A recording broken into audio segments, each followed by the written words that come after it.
Okay. Okay, I'll call the meeting to order. The first order of business is to stand and salute the flag. Pledge allegiance to the flag of the United States of America and to the republic for which it stands, one nation, under God, indivisible, with liberty and justice for all.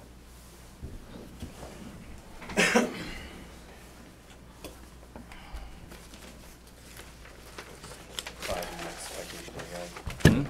5 minutes technically for the public hearing. Yep. We can go over the minutes if you want. If that's okay with the board. Sure. Can you find them? Let's start.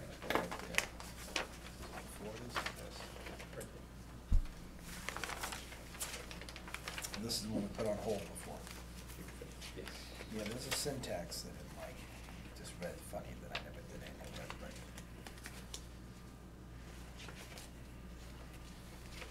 There's no issue with it.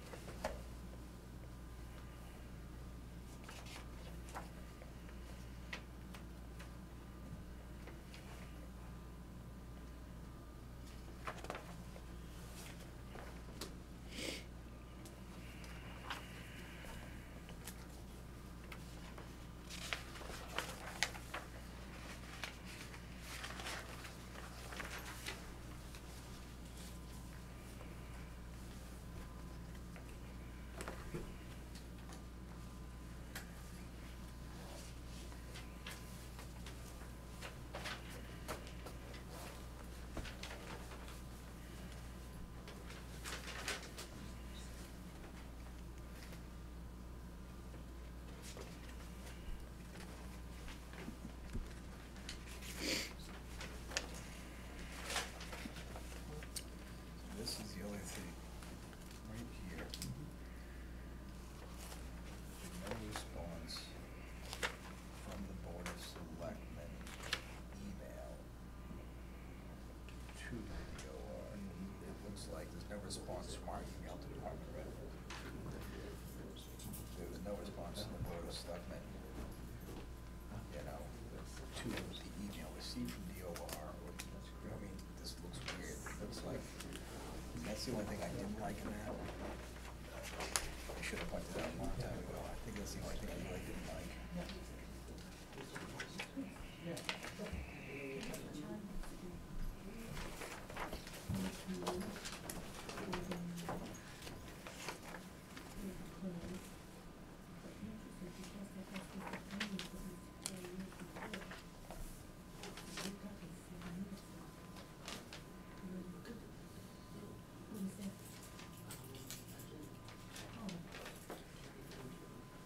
Yeah, probably should say from, not to. You know, Just from the DOR Yeah, to, that's the other end. from the DOR.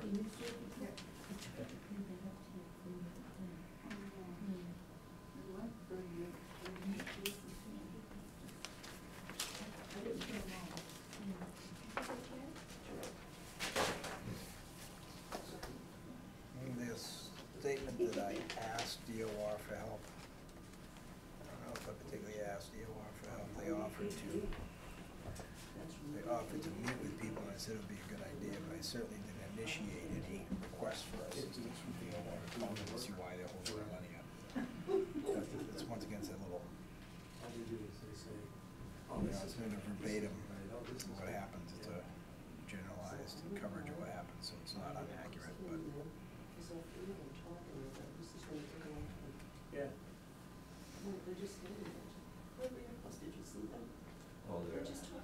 Do you think that's better that you asked, or more like you supported their offer? Right, I didn't ask for help, I Yeah, called you to see what was supported going their on. offer of help. Right, so Mhm. those are the only two Okay. things that are really strange, and this, you know, the statement that the town administrator had responded to the emails, and he'd responded to the emails after I contacted DOR.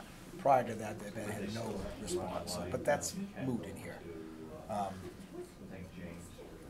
We, you know, if need be, they can always pull the recording of it and listen to it and see exactly what transpires. I'm not overly worried about those areas, but that's, yeah, that's not, I'm not overly worried either, If because we're gonna most of this but- just becomes between the three of us and Right. how we care or don't care about that action. but I would like that one line fixed, and I should have said that, because I finished reading them that night.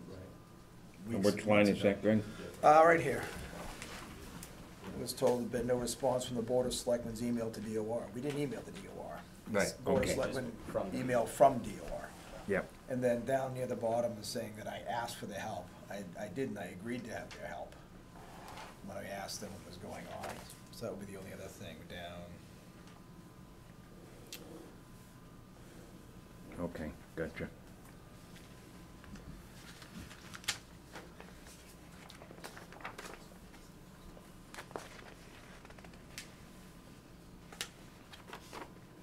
Keep missing.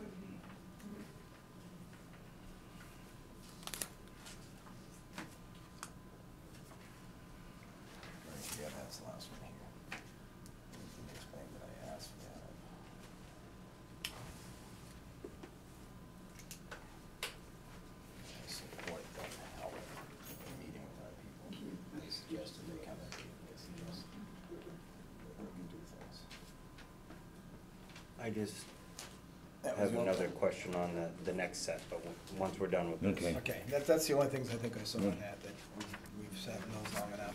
Are you ready to approve the first one? With those. With the noted with changes? Those changes, yep. Okay. And let me go look at the next one too, so we can get. I can make these changes after the meeting, and Yeah. just reprint them, have them signed. yeah, Okay, there was on- one little stretch I had a little trouble following, so if it's not right, On, just on which one? on that one, you make sure I got it right.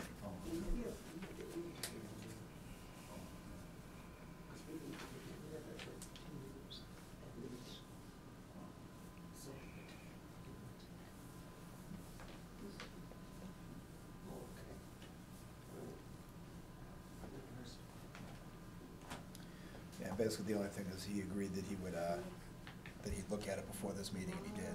Mm-hmm. But that's, once again, that's an accurate portrayal of what we said. And,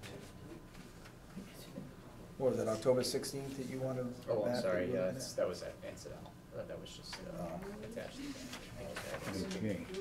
So, which one did you have an issue with, the one with the? No, I was just, I think Charlie accurately identified, but I was just curious why you didn't take what he did and put it on the general meeting minute template. This is, I'm sorry, this is all, No, I mean, yeah, would you normally, we can hold these for now, this is fine. I normally don't handle meeting minutes. 'Cause I typed them. no, right, but that can be dropped right in here. Oh, yeah. That's all I meant. All right, Just so let's just not I take any understand it action, let's seems not take any action. petty, on I'm that just side. looking for a little standardization, that's Yeah, all. that's fine. Okay. Well, we like the content, so But we I can think do you that did a later. great job, Charlie. So I make a think you motion knocked we that. accept the I think minutes you covered from- it properly. I make a motion to accept the minutes from June 5th with the two changes we've suggested. Okay, do I have a second? I second that. Okay, further discussion? Hearing none, call for a vote in favor? All right? Okay, thank you. Is that just June 5th? Yeah, Or we'll, both? we'll let the other one sit until they retype it, and we'll just do it next time. That's Okay. only a week old, we're okay to give that a little longer this time. Get the format. Not we only want. did you do a good job, you did a nice timely job too, so thank Yes. you, Charlie. Absolutely. I'll take that as somewhat of a rhetorical sort of comment. And we'll move on. We have, the first order of business tonight is we have to have an annual hearing on tax classification for our various properties, and we have with us from the Board of Assessors, Robin Cheney, who is our working assessor. So I'll read the notice. Take notice that the Board of Selectmen will conduct a public hearing on Monday, November 20th, 2017, at 6:35 p.m. in the Selectmen's Meeting Room, Henry Woods Building, 40 West Street, Barry, Mass., for the purpose of selecting a residential factor which will determine the percentages of tax burden to be borne by each class of property for fiscal year 2018. Persons wishing to comment may do so at that time. The Board will also consider written comments received prior to the hearing. The meeting room is handicapped accessible. Persons requiring reasonable accommodation should contact Town Administrator's Office in advance, and that was for the Board of Selectmen, Faye Sikowski, Administrative Assistant, November 9th. I can give that back to you if you'd like. And I guess we can ask Robin to come up and take the hot seat and explain what he'd like to have done at this point.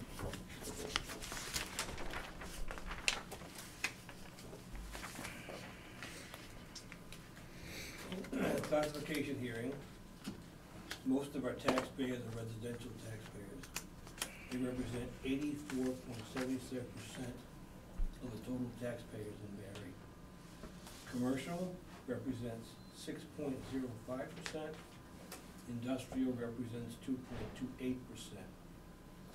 First, the Board of Assessors recommends a single tax rate in order to allow tax relief for businesses in Barry. Okay.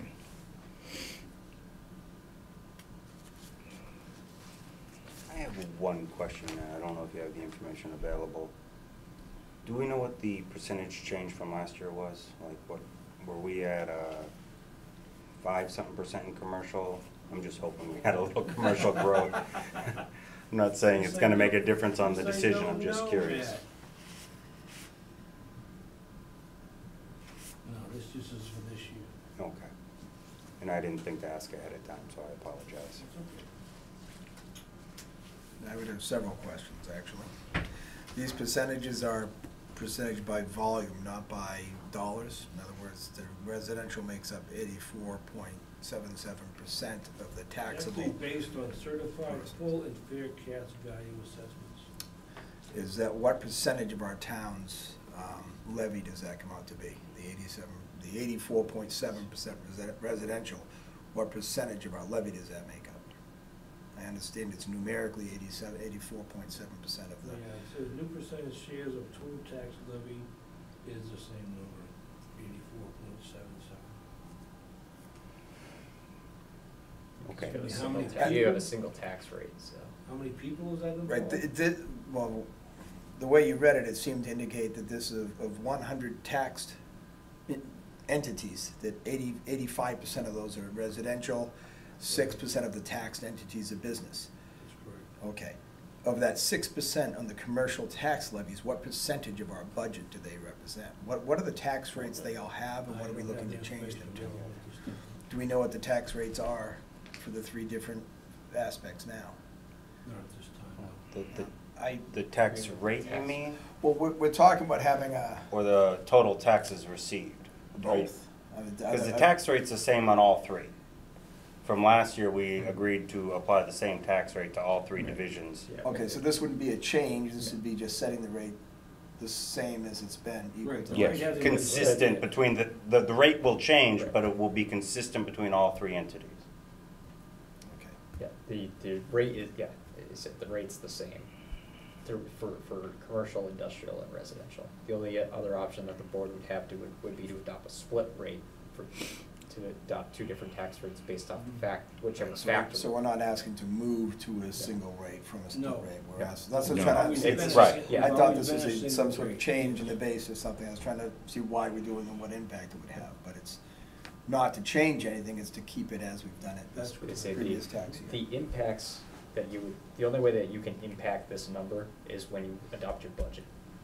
Whatever you do to, pretty much adopting the single rate and not adopting the exemptions doesn't really impact, what the total amount of tax levy we gain. It's just, do you want a single rate or do you want a split rate? Okay. The way I thought it was coming up is we were changing. how No, we were no doing it. So changes. we're not, that's what We don't concerned. like We're change. somehow changing something like this, there's not a lot of information here, if we're making some No, no. changes, I wanna know what we're going from and to. So this is just to the annual adoption of the rate to. Yeah, to keep it one as- single tax factor. Okay. That is correct. I think you gotta take a vote on each one of these. Do we have to? I think so. Yes. Oh, in the- Yeah, you have to vote. We to do, accept. okay, because in the past, we only did just a factor of one. So if you have to adopt the factor of one, and you have to vote not to adopt the Okay. exemptions, so. Okay, I make a motion to accept the Board of Assessors' recommendation for a single tax rate in order to allow tax relief for business in Barry. I second the motion. okay, comments? Does the public have any wish to comment? Yes, sir. I'm just curious, because that, ma'am, I think that. Yes, ma'am, I'm because sorry. That's all right. That adds up to 92%. I'm just curious what the other 8% is. Personal property. Yeah, What is it? Personal and then property. there's personal property on top of that. I'm curious, what is that? What? What does that mean? Cars, tractors. Okay, all right. Snowmobiles, motorcycles? Yes. All the little excise tax bills? Okay, any other questions or comments? Hearing none, I'll call for a vote. In favor? Aye. Aye. Okay, next, the Board of Assessors recommends not accepting the residential exemption. Okay. Why don't you give us an explanation as to what that, so that everybody is aware of what that entails?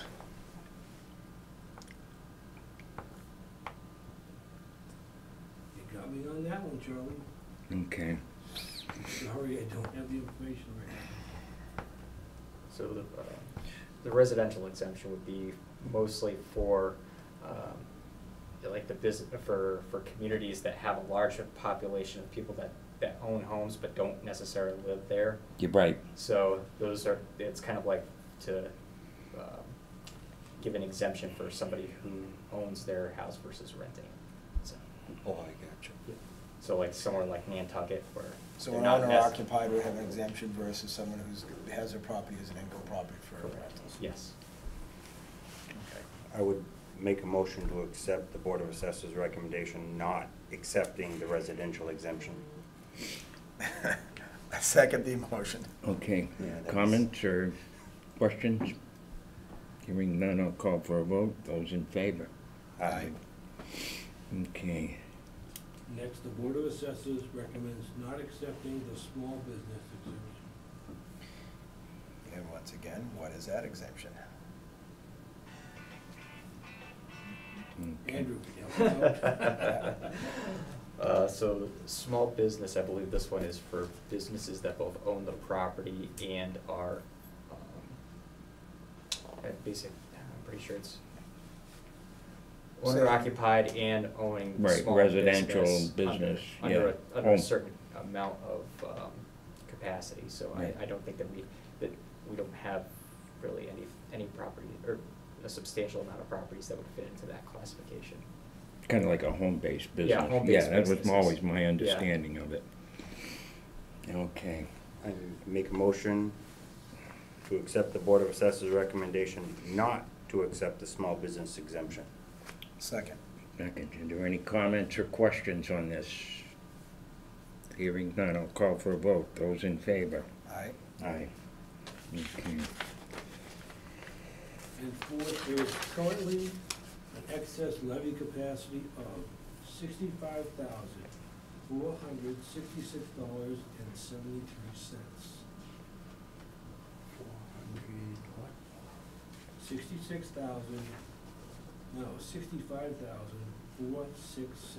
65,466.73. So that's what we need without 2.5 override. I mean, that's our, To levy limit.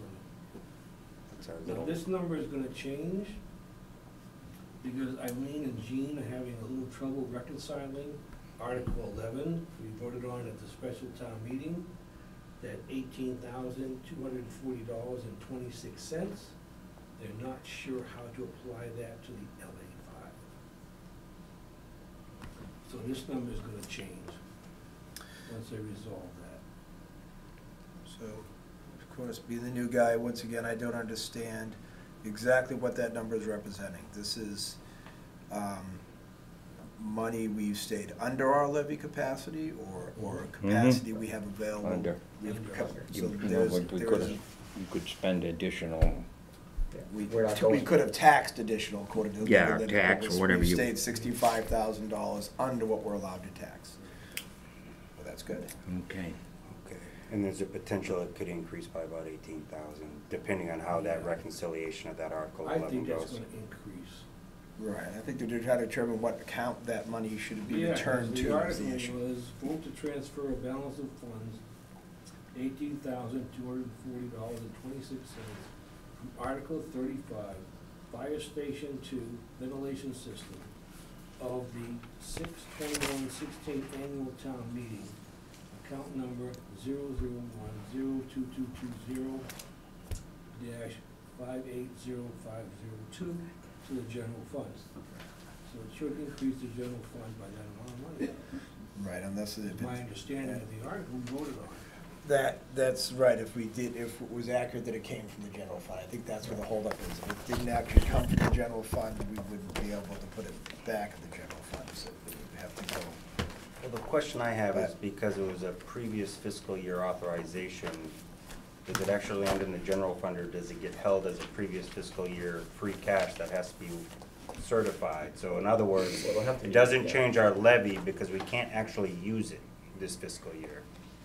But it may change next year's levy because then it gets redistributed through the free cash or stabilization, or however we vote to use that money at the end of next fiscal year. Right.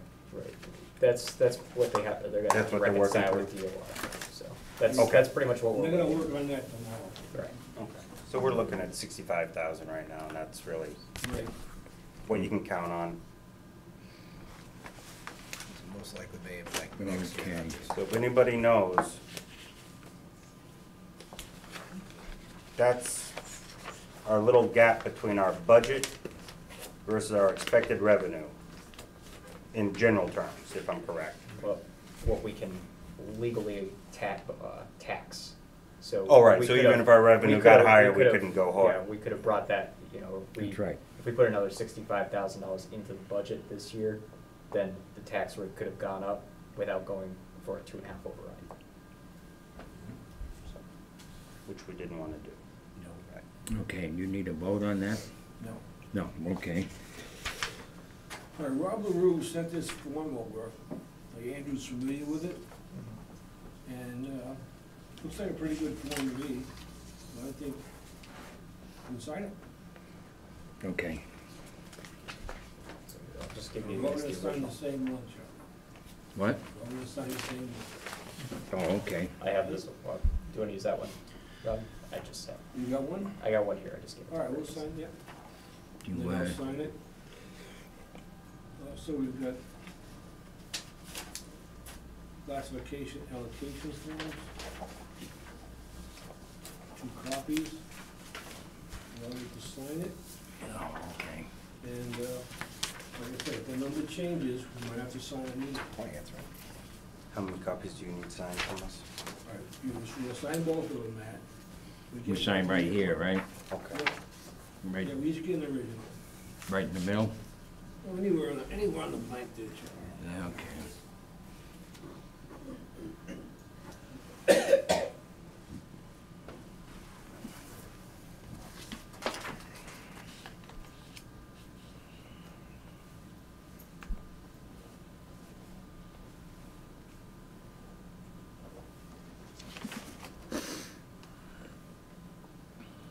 So we're having a meeting tomorrow, so I'll get 2 more signatures on both these forms, and then we'll each have one.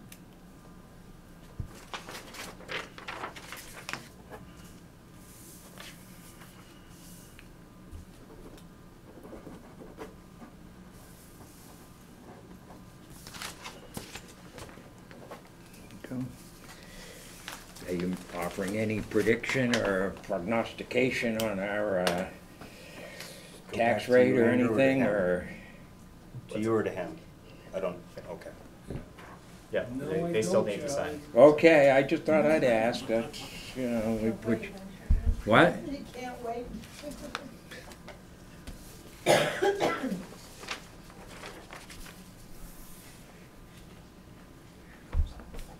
It's nice though that once again in November, we're able to make this happen and finally get it done. Yeah. Get it done in a timely manner. That's the- Okay.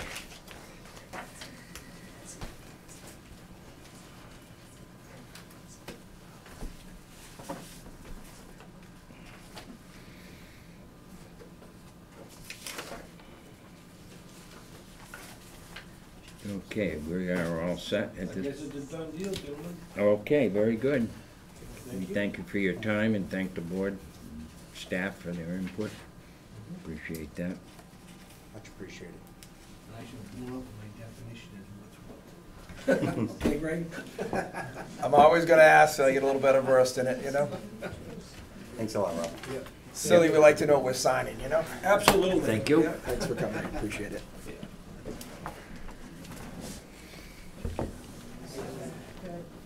Officially close tax classification hearing. Yep, the cat classification hearing is now closed and we can move on to the rest of the business of the evening.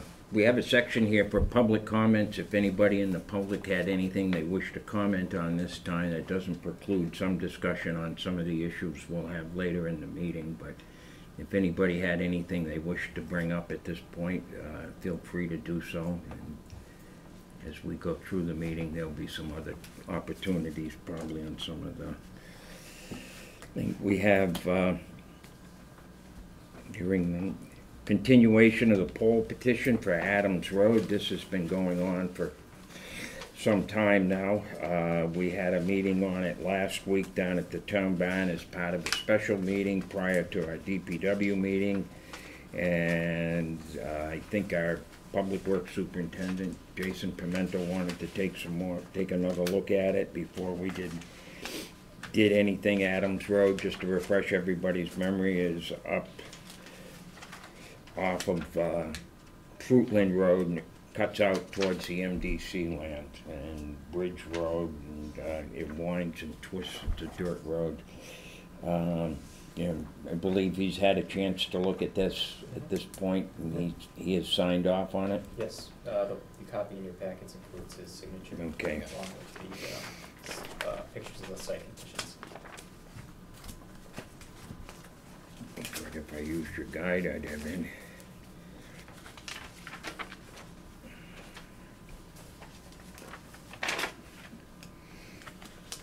Okay. Well, since I held this up several times, I would like to make a motion that we accept the petition, the poll petition on Adams Road, as it is now signed by the Okay, and he has DPW signed superintendent. off. I don't know if it's a question of holding up things, it's a question of making sure everything's proper. So, do I have a second to that? Yes, I second the motion. Okay. Are there any comments, questions? Hearing none, I'll call for a vote. Those in favor? Aye. Opposed? That's unanimous. Okay, we have a discussion on the regional dispatch, and would you come right up and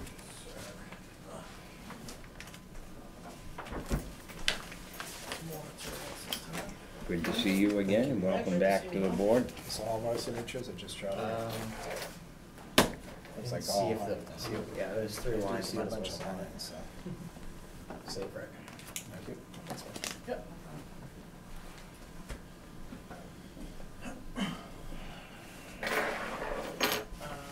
So a couple of the questions that were brought up by Matt, hopefully some of this answers what you were looking for. The first question that was brought up is the initial development of the district. Will that only include? Kathy? Oh, I'm sorry about that.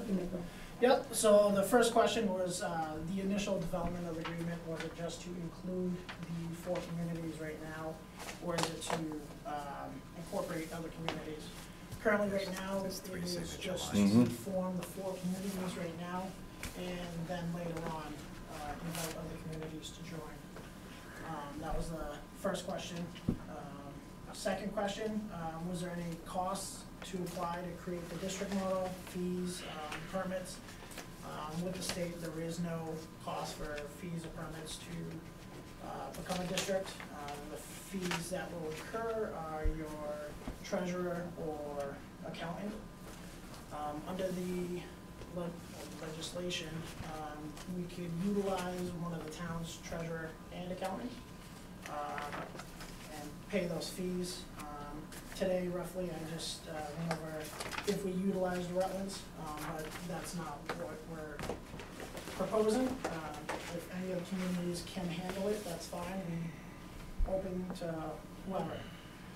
But roughly, for the treasurer and accountant is about $12,000 to $15,000 to utilize both through Rutland. That's wages, healthcare, dental, supplies, bonding, professional liability, that's all those costs. That's the annual expense or the town's Yes. share? The annual expense to utilize Rutland's treasurer, and those are just rough estimates. And it's roughly right around there. And that's from the town administrator.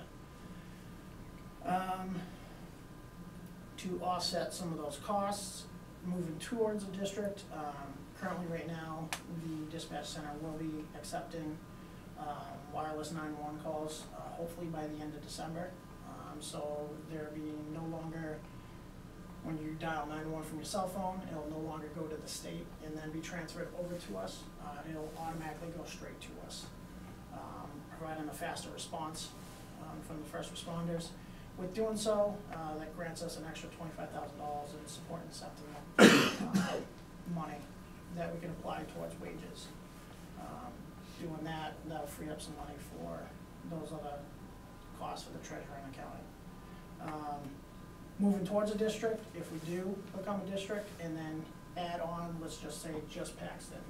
That moves us to the next bracket in wireless 911, which then grants us $50,000 additional on top of our support incentive, which will also grow due to our population. So that 25,000, 50,000, that's a separate item that the state 911 department is offering regional PSAPs. That's another portion of the support incentive. Our support incentive grant is off of population and call volume as well.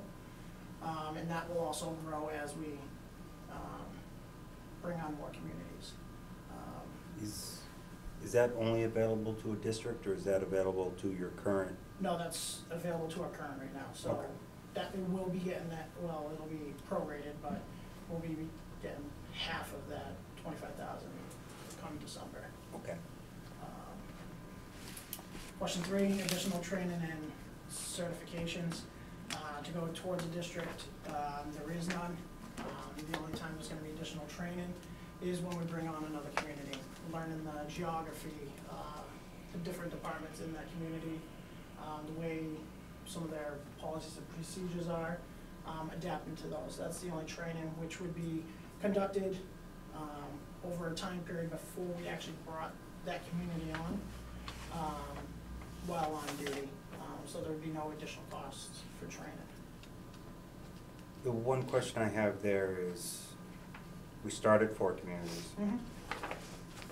When we develop the district agreement, Mm-hmm. what I would look for is when we do bring in another town, that town's responsible for the training to incorporate their nuances, we'll say, of their town.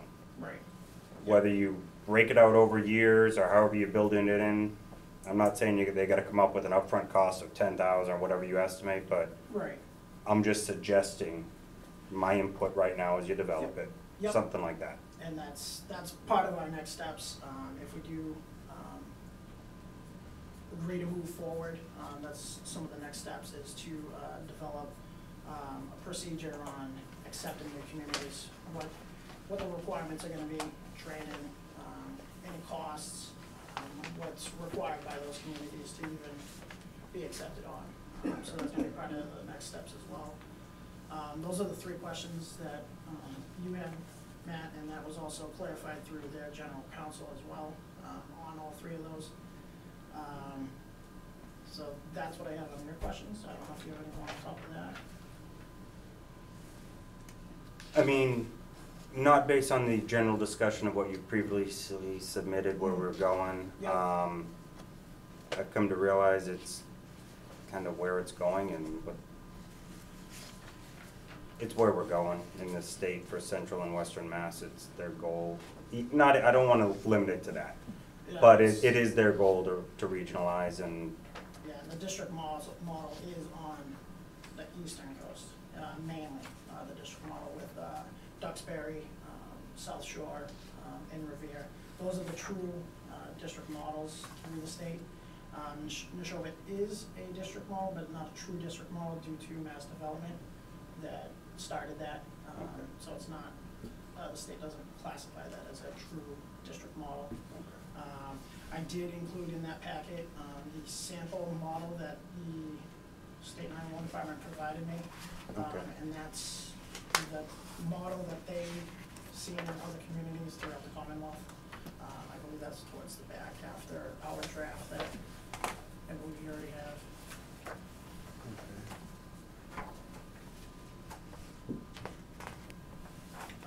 Also in that packet, I included the slides for the roundtable that we had with all four select boards and any other police chiefs, fire chiefs. So those slides are in there. That was back in January when we held that.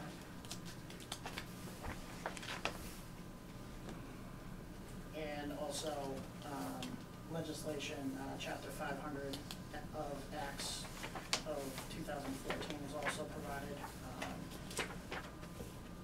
which describes what has to be done to form a district, laid out by the state.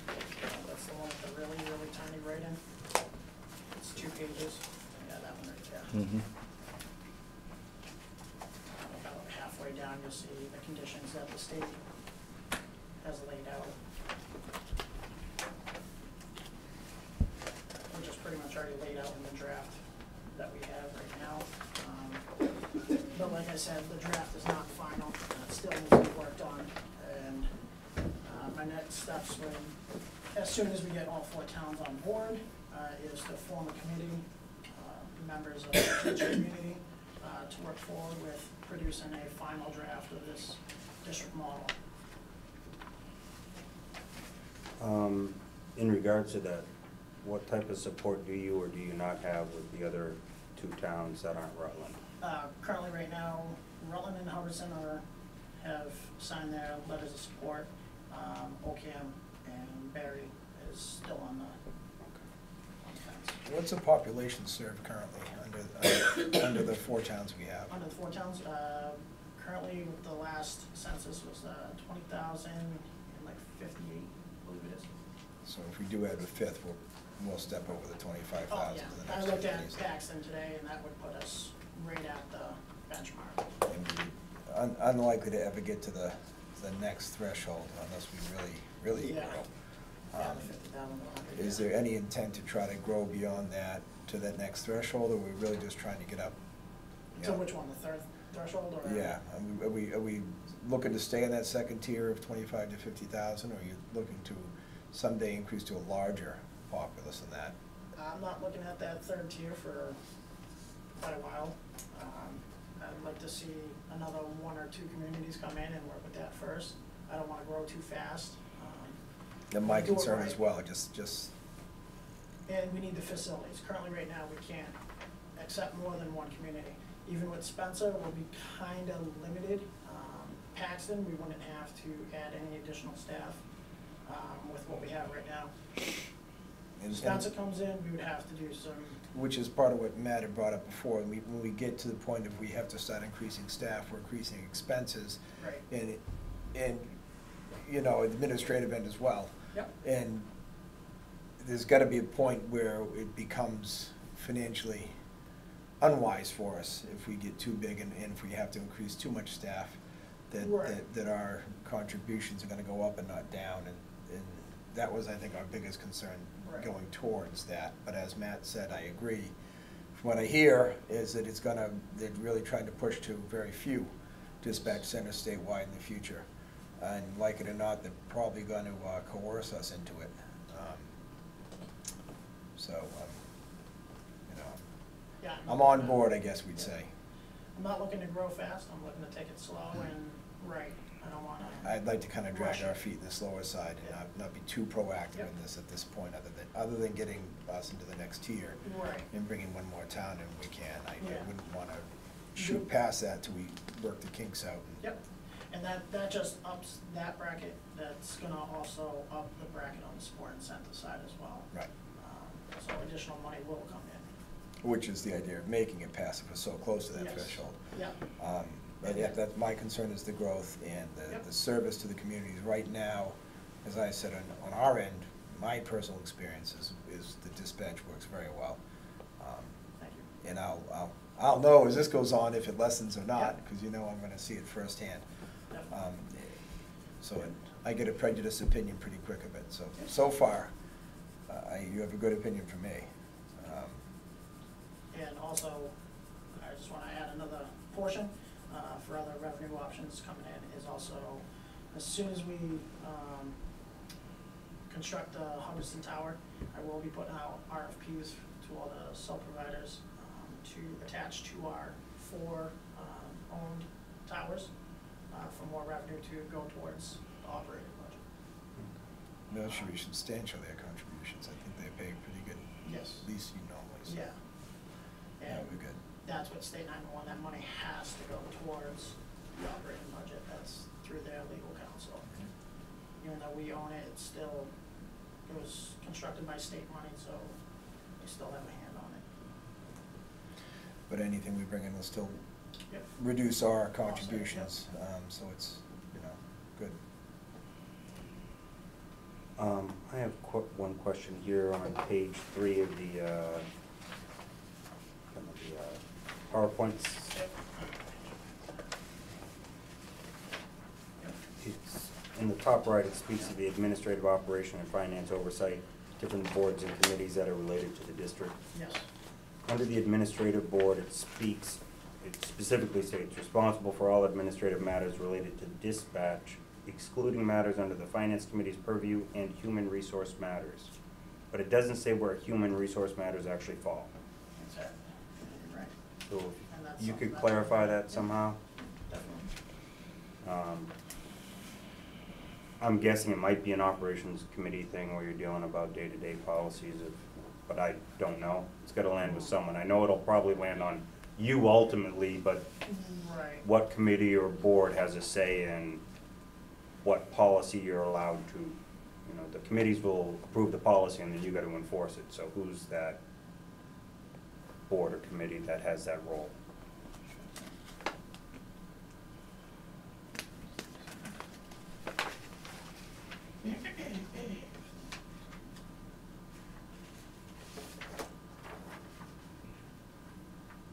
And I guess leading from that, does that now mean that you would have to maintain your own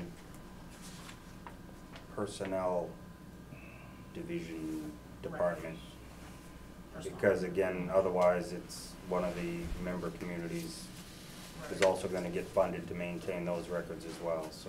Currently, I do maintain those myself right now. Okay, That's, yeah. okay. I understand, it might be very similar. Is that, do you maintain all personnel files with the town, or does like fire or police have their own little subdivision? We maintain all personnel files. Okay, Yeah.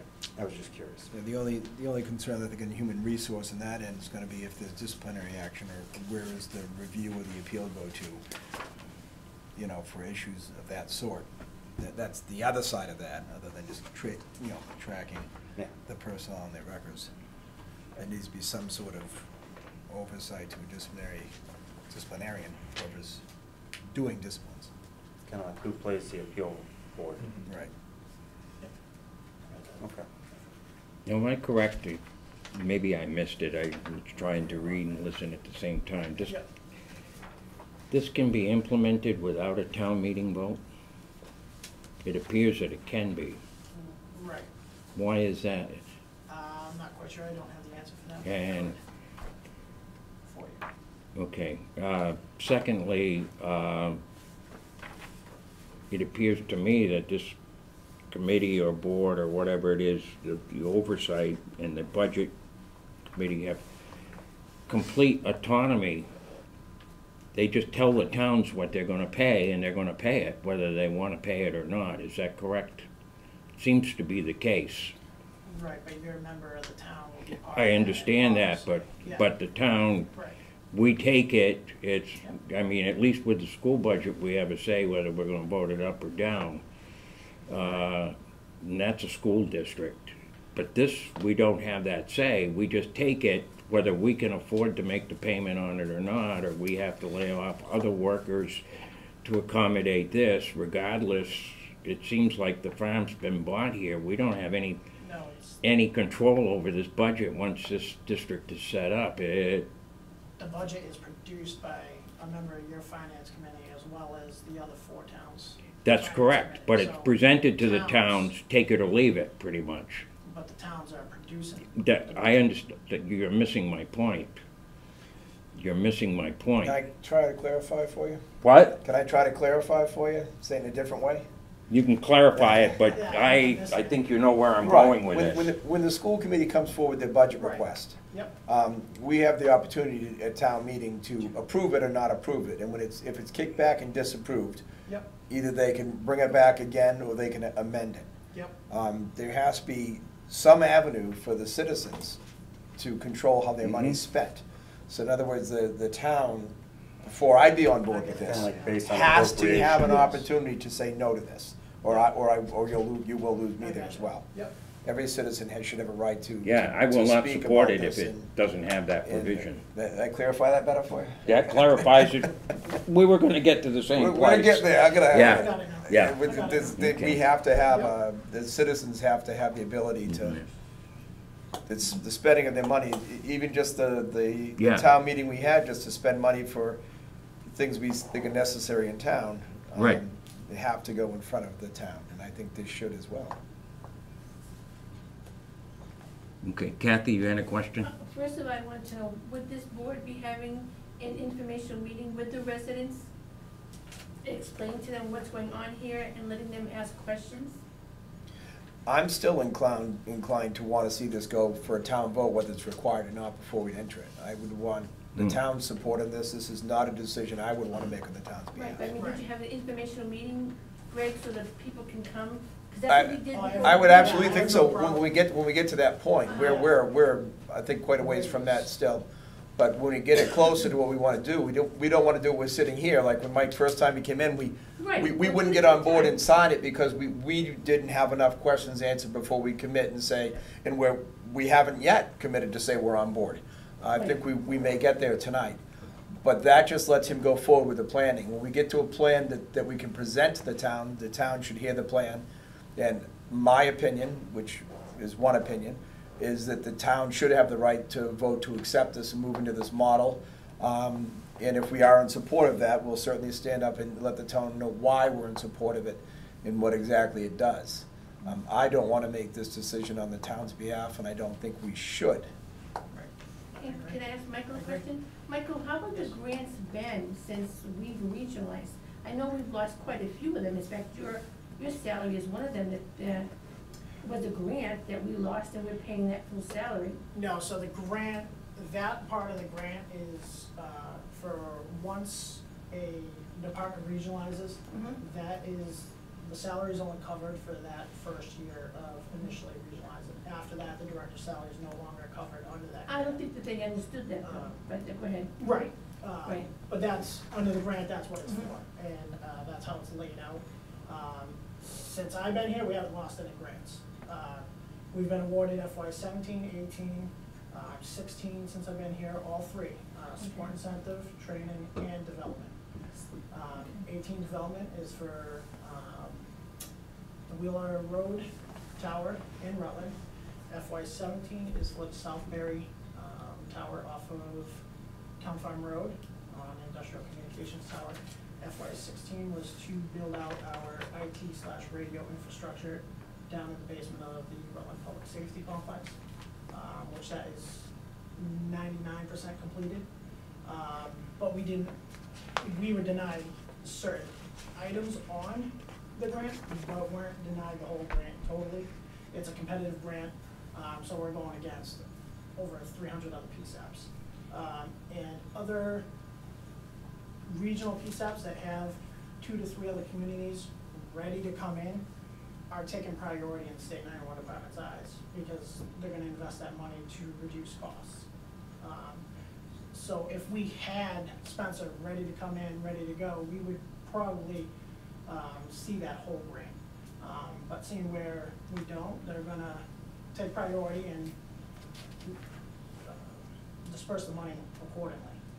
But the district, when you say Quabbin District, when we first were gonna regionalize Quabbin, the grants were coming big time, and look at us now. We can't even get a grant. So that has to be Yeah, done up yeah, there here. is a, And also, what about the overtime in dispatch? That's been quite a bit lately, hasn't it? No, overtime has gone down with our 9th full-timer. Okay. So that person is covering all those open shifts that we previously had. When we have a vacancy, now we're saving money when there's a vacancy. Cause that 9th person is filling 2 open shifts on Saturday, Sunday, and is a 3rd person on high call volume days. When there is a vacancy or a 1-week vacation, that person floats to that person's shift until that person either comes back from vacation, or we fill the vacancy. So it's covering those costs. And at that point, we're only looking at covering Saturday and Sunday's open shifts. So right now, you're at full staff? Yes. Yep, 9 full-timers with 1 part-timer in training and then 1 coming up soon. But we're having problems. Previously, yes. And that's not gonna say it's not gonna happen again. No, we're in a better Okay. position now to cover that. And the other thing I think, may I? Or- yeah, go ahead. We talked again about possible increases in expenses, and you said that if Paxton comes in, this will put us up to the next tier as far as the incentive money coming Yes. back. On the Without, other side. without having to really expand facilities or anything? Right. Is that correct? Yep. But if Spencer comes in, we're gonna have to have a different facility, a larger facility. We could utilize the room that we're in right now, but it would Mhm. have to be remodeled, which has already gone forth to the State 911 Department. There's already plans, our drawings already done for that and a plan for it. They've given us money for pieces of our original plan to move towards that. So we're. So you know where I'm going with this. Closer. What kind of expense realistically is gonna be incurred if we Nothing take to the Spencer? towns, because that's gonna come from the state. Okay, From the that's, development grant. that's what I'm looking for, Yes. okay? Who's commissioning all these plans? What's that? You know, The grant? redesigns and stuff like that that you were just referring to. Who's producing them or? Who's paying for 'em? Who's paying for 'em? Oh, Who's- the state. And who's commissioning them? Who's giving them the authorization locally to go ahead on them? That would be our department once. Whose we're ready to go. department? The Rutland Regional Dispatch. When we are. You're not an autonomous unit. You don't The town have, of Rutland is the one. that's okay, going I can forward. accept Sorry that, about but Yes. it is not Rutland Dispatch that is doing it, correct? It's the town of Rutland. Okay, I can accept that, but I think everybody seems to be moving very, very fast here, and you're not running an empire here. And you're not building an empire. We're building a dispatch system, and it has to work. And if contractually we enter into a district agreement, I worked on the Quabbin district agreement. I have a pretty good idea how these things have to get done. If we hold out for the town meeting, you have to take into account the considerations that the towns are putting forward.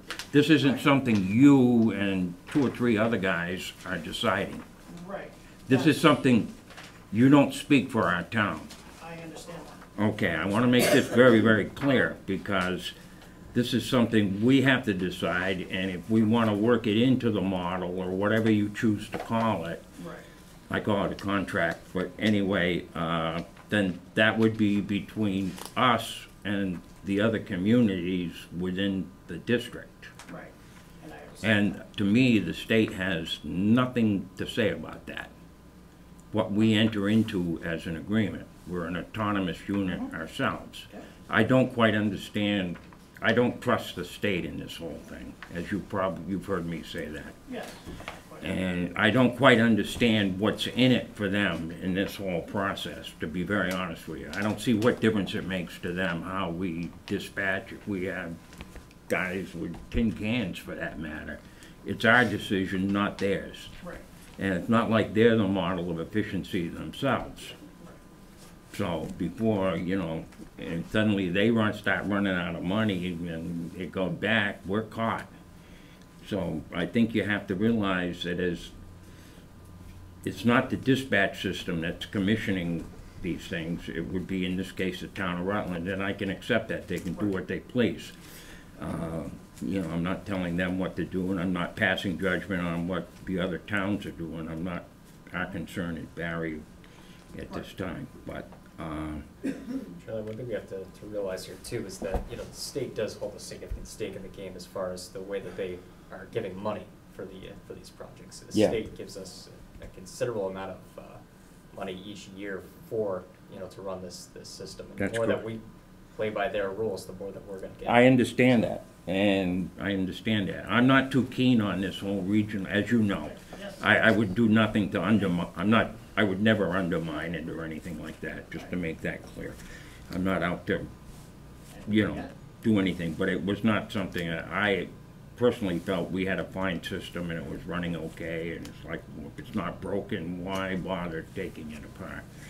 But, you know, I'm a little leery of this district concept. I think you have a good point there that maybe Mike could ask and get an answer for. Why is the state moving towards it? Why is it the state wants these models to proceed? And that would help us, including especially Yeah. Charlie, understand why it is they want us to move this way and why the state's pushing for it. I might be able to answer that, because Okay. Okay. you have 361 dispatch centers in Massachusetts. Any other larger state has 4, 5, One, 1. Vermont. So they're looking at other states and seeing that Massachusetts is spending a hell of a lot of money to a lot of dispatch centers that aren't seeing a lot on the other side. So this is their way of trying to consolidate. And that's why the state's pushing money toward regional dispatch centers. So it might actually save the state money in the long run. By Correct. spending money. Yes. Mike, I just I wanna got- make sure we have some leverage in here. I get No, I definitely, a few thoughts on that whole. First, I understand and do not necessarily disagree with what Andrew just said regarding the state thinking it'd be more efficient to fund more regional versus 360 varying, differing systems and et cetera, and trying to get them all caught up to whatever modern technology we need to catch up to. And the thing is, the state is, or we aren't, the individual towns aren't the ones that are putting these 911 systems in. The states are the one coming in and putting the system in and saying, here, run it. So that's why we have to kind of play by their rules too. Right, and then second, here's my concerns. Following like what Charlie said, of this statute, so this is state law now, based on this. Section 18S, the Regional 911 Emergency Communication District Board shall annually determine the necessary amounts to maintain and operate the district during the ensuing fiscal year and the amount required to pay any debt and interest incurred by the district. The district board shall apportion the amount so determined among the member municipalities under the terms of the district agreement. In other words, they'll figure out what each town owes. The amounts apportioned for each member municipality shall be certified by the district treasurer to the chief executive officer, board of assessors, and treasurers of the participating municipalities no later than February 1st annually. And the amount so certified shall be apportioned and paid to the district treasurer at the time specified in the district agreement. If any participating municipality fails to include any apportioned amount so certified in its apportions for the fiscal year, the Board of Assessors shall raise the amount in the tax levy of that year under Section 23 of Chapter 59, which means you pay it or we make you pay it. There's no, per state law, so we can't even write local laws or district agreements that counteract that state law. Attorney General will probably just wipe it right out, which means the state saying, once you enter this district, you are now mandated to pay whatever that district believes you owe them to do their job, no matter what reason. Secondly, right now, as it is, there's a large portion of it that is funded by state funds. That was the same case for schools many years ago. And then they quit funding it, but left the mandates there, that now you own it. And my fear is, when they feel comfortable, in 10 years, they stop funding it. They got all the systems in place, and now it's up to you to upgrade everything, and we'll just give you the standards which you have to meet in order to upgrade it. And I I'll tell you right now, nobody will ever admit to that because nobody currently may be believing that. Whoever's writing these laws and planning the budgets right now truly probably want to continue to pay that as long as they can. But in 10 years, someone else is going to be up there, or in 15 years, someone else is going to be up there, and you're just going to be stuck with another district that doesn't have to answer to you at all. And you just have to pay whatever budget they give you. And that was my biggest concern with the concept of a district, is we lose our autonomy, our voice, despite the fact that you say you get a vote. What's that vote mean if everything's regulated about what you can do with your vote? So that is my biggest concern. And so I'm supporting what Charlie was saying, and why right now it might be great, but in 5 years it might not. So I just want to add a little bit to that. So right now, the way it's set up is that basically if Rutland sets a budget for its dispatch, it's basically the same thing. They pass the budget over to Barry and they say you're paying it. Mm-hmm. At least under the district model, you have a seat at the table that you can say yes or no to. So I'm just. But I think Rutland would be with the same unfair to say that we don't have a voice now. But what he's saying is I we'll have mean, a it's, similar voice. if but- we say we can't afford it, Rutland's gonna have to look at their budget and see if they can fix it. And they do. They do their best based on our, so it's not like we don't have a voice now. But if you had a board on the other side that just said, too bad, that's it. What if they just said, you know, we're done negotiating, that's the It's cost? gonna be the same thing with the district. We're one of But it's- four. Right. What happens So you're one when there's a vote, but you're 50-50 one- vote? right, Who's right. now the voter? Who breaks the tie vote? Or is a tie vote an automatic no?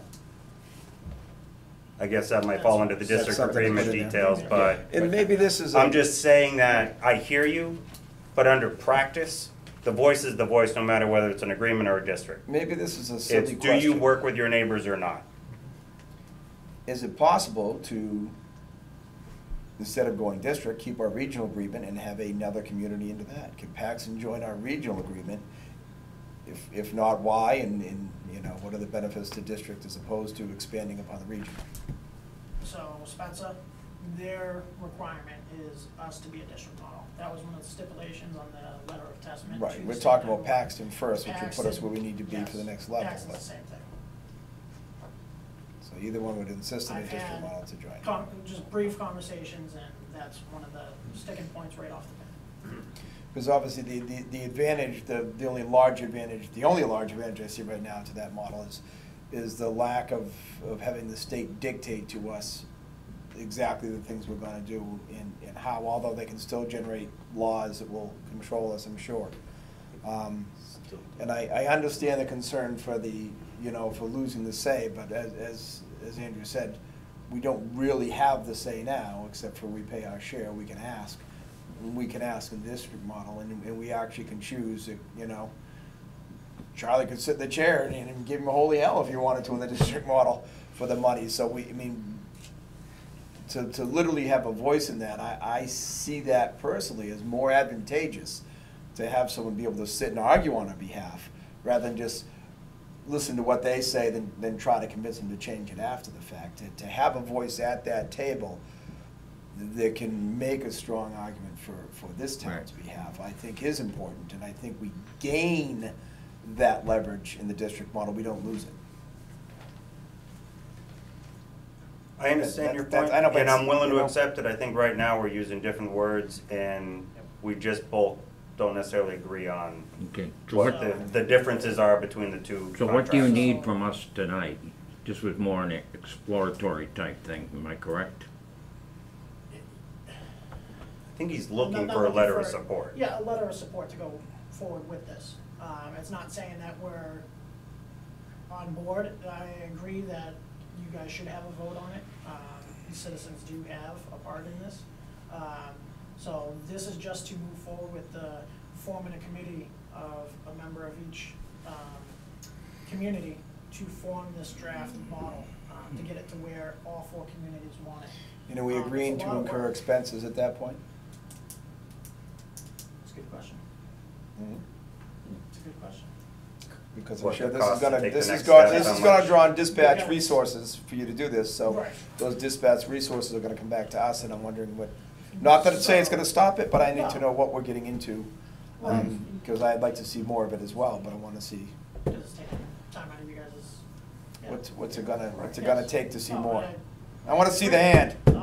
Yes, and I would like There's the to buy-in for that. possibly set up a meeting with Christine Wingfield, which is the regional PSAC coordinator for the State 911 Department, as well as possibly Louis McCarthy, who is the general counsel for State 911, to maybe clarify some of the legal questions that you guys have, and also on Christine's side of where the state's going. I'd love to bring both of them out and maybe clarify all the questions that you guys have in one meeting. And The quote, unfunded mandates in the school system are huge. Yep. Yeah, and we're all invited to a meeting in your school district next We have 2 to- weeks to discuss the state. So you understand where we're coming And from. the models they I'm set not, up are we're very not upset with you favorable. or, No, I totally understand. you know, it's just a system and, Little gun shy, so to say. yeah, very gun shy, I You're guess. right. That's And right. I have one question, again, back to this section 18S. Can you have those same people speak to that and compare it to the budget process district schools use, where there is a means to, I mean, what was it? Like if we don't agree with, and we don't vote in their budget, it comes to a certain step where what, a state auditor, mediator, someone comes in and says, this is the actual fair value of the budget, and they make, whatever they do, but there's a process in place. It's not just you owe it. That would be a question I'd like to know, if this is gonna allow for something like that. Some arbitration of Or do some they sort. actually have to rewrite that section of the law in order to allow something like that? I'm just curious, Yep. because what I see this is a very subtle pass down of a budget that the state doesn't want to afford anymore. And once they're all in place, boom. Now all of you guys figure out how to, we're done. And they'll take all that money and shift it to something else they think is more important. And I'm not saying they're wrong in doing it. It's too big of a picture right now to speak to all the reasons and why and where they're going. But the way this is worded, we can't even protect ourselves from that. There's no protection once we enter the district. And I hear you, Paxton, Spencer, bring it in, maybe get some more money. Well, there is. But, wait, Paxton and Spencer don't compare to us in their budgets and their population size. And all of a sudden we become one bit smaller each time we bring in a community like that. And their needs and where they think their money should go may not compare to ours. And all of a sudden our voice, even though it's there, gets smaller. And so there's a part of me that is concerned with, I know is just potentials. But with the way the state reg is written, no matter what we write in our district agreement, we might not be able to get through the thing. So I'm not necessarily against a letter of support to make the next steps to see where we go, but these are some things I want you to know from my voice will have to be answered before we'll ever sign that agreement. I'm not even saying you can give an answer I want, but it might be the answer I need to hear, and then we can make that. Now, mind you, also, in case you guys are curious, nothing in this requires the town to vote on it. right. It actually says it's just up to us. I- Now, We can still we put that in may town. want to enact that ourselves, but I'm just saying, this speaks just to the Board of Selectmen's role in voting on what the district does or doesn't do. Well, entering into creating. So- Certain powers I'd like the boards to have, that's not one of them. But there is in here language for how to withdraw from the district if we choose. The penalty is defined to do it, but you can withdraw from the district. So we're not stuck if the budget doesn't work. You know, Well, for the any given penalties physical, are for any, penalties. We gotta rebuild the whole district. Well, I Be mean, more than. well, yes and no. There's You a gotta time create frame, your 100, own 120 days out. RCC all of a sudden. Just can't take your ball. and You go can home. withdraw 120 days out before the end of the term, give you notice to withdraw out, and you can have very little penalties at that point. I mean, you really have to withdraw short notice to get penalized and have to still contribute without receiving the benefits, which would be ridiculous to do. But there are avenues out, there are finite terms to the recurring contracts as well that we don't have to buy back into. So we do have some, all hope isn't lost. There are some outs, but it doesn't take away or diminish the concerns you have whatsoever. I don't like the state's lack of ability for the town to have a say in how we spend our money. I don't like the same way the schools are with these mandates that they will deem must be done by a district, and we have to pay for. They're supposed to kick up for those. They don't, and we have no recourse to make them pay for it. But they can still, assign the expense to us that we have to incur, and to do this in another aspect is unnerving. Back to the same beginning point. This is the way things are going to be going. There's certainly a benefit to the smaller communities. And one last question. We're looking at Paxton, we're looking at Spencer. Right. Are there other smaller communities that would not, dwarf us and take our voice away, that we might bring on board a few more smaller communities, more in keeping with what Barry is, before we do get lost in a big pool? Right.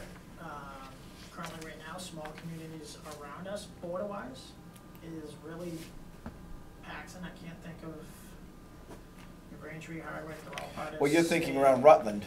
No, I'm thinking Barry too, because Hardwick, New Braintree, they're all part of C8. Tumpton and Phillipston are a regional center together. I'm thinking all the way around. Westminster's pretty large for a community, call volume wise. What's their population size? I'm not sure population, but they're I would bet they're not that much larger. they're a lot busier than a lot of Right, hand communities that around down. here. So it would increase call volume, it would increase staffing.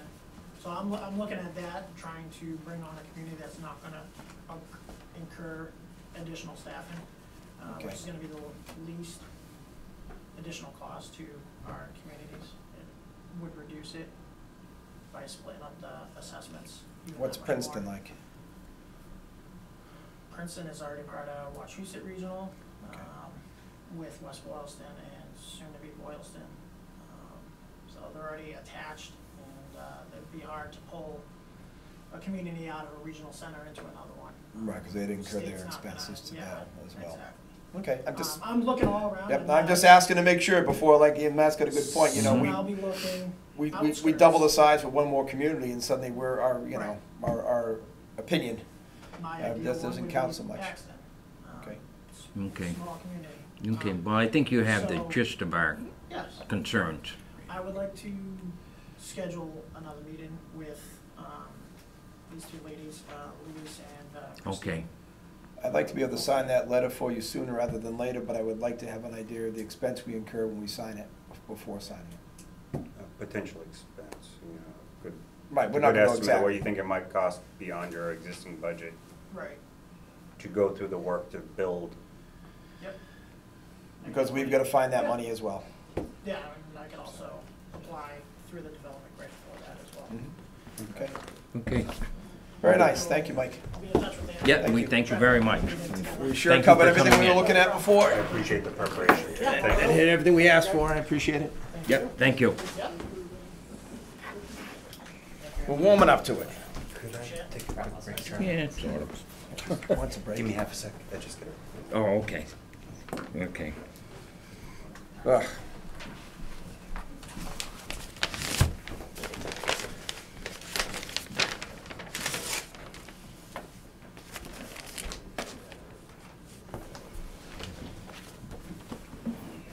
That was long. It was an interesting discussion. Well, it was a good discussion, I think. It was a very good discussion. I went through, I find it, it's kind of a dry read, but I went through it beforehand as best I could, and it's, we didn't have the general laws that Matt was picking the excerpts from to question, but the Yeah. contract in general was, relatively straightforward, I think. But, I'm not adverse to looking at things, but it's hard to stay a small town nowadays, isn't it? yeah, it is. And I find it, I don't know. We shall see. Yeah. I got one of these gadgets. I held out with a flip phone until a year ago. Yeah. You're laughing, I'm not kidding. Everyone ridiculed me everywhere I went, and you know what, I missed the flip phone. I know I gave up mine when the granddaughter was playing with it, and lost the card, and I must have been, It's so much Had to simpler. upgrade. It was so much easier to answer the phone. If I wanted to text someone, you push your buttons and text. I didn't have the internet pinging at me and Facebook I and haven't gone there yet. don't. Believe me, it's just the learning curve, and I probably use this phone to maybe 10% of its capacity. It does so much more than I'll ever care to use. No, that was only about 400, but I got it because it's durable and I can't break it at work, and it was actually less expensive. That was my trigger. It was less expensive to go with this than to continue with the plan I had. The family plan model on the flip phones, they were charging me about $30 a month more than they did to go to a family plan on these. That was my final trip, but I don't like it. Okay. We are on to the Council on Aging and the director's position. We had asked for 4 different individuals. We have some members from the council with us tonight. I don't know if anybody wants to speak, wishes to speak for the council at this point, or how. Come join us. I don't know that we need to come up here, we didn't know if you have questions. Well, come on up and we'll figure it out. We don't bite, I promise.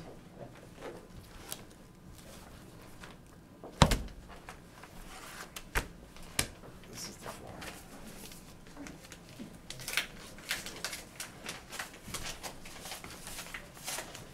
Okay, I think you, as per some of our discussions and guidelines that were sent down, you brought forward 4 candidates for us to give consideration to. And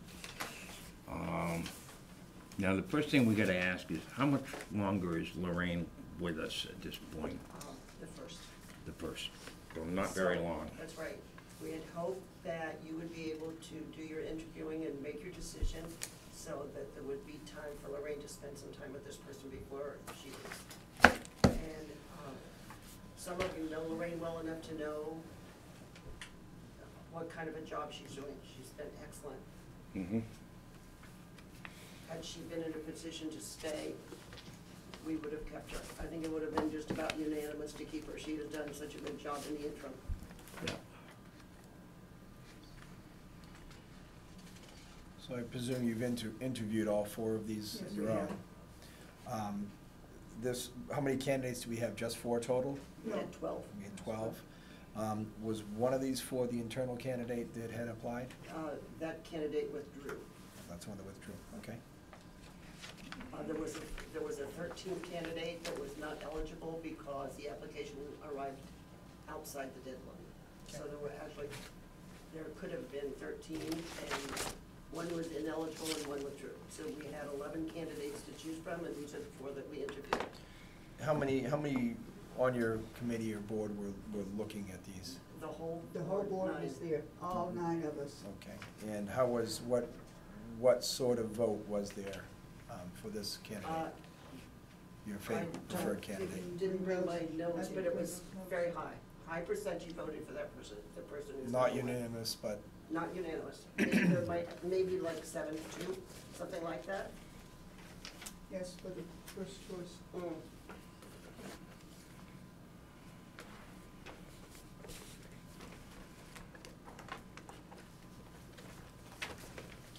When you read the applications for these 4 candidates, you will find that the one with the most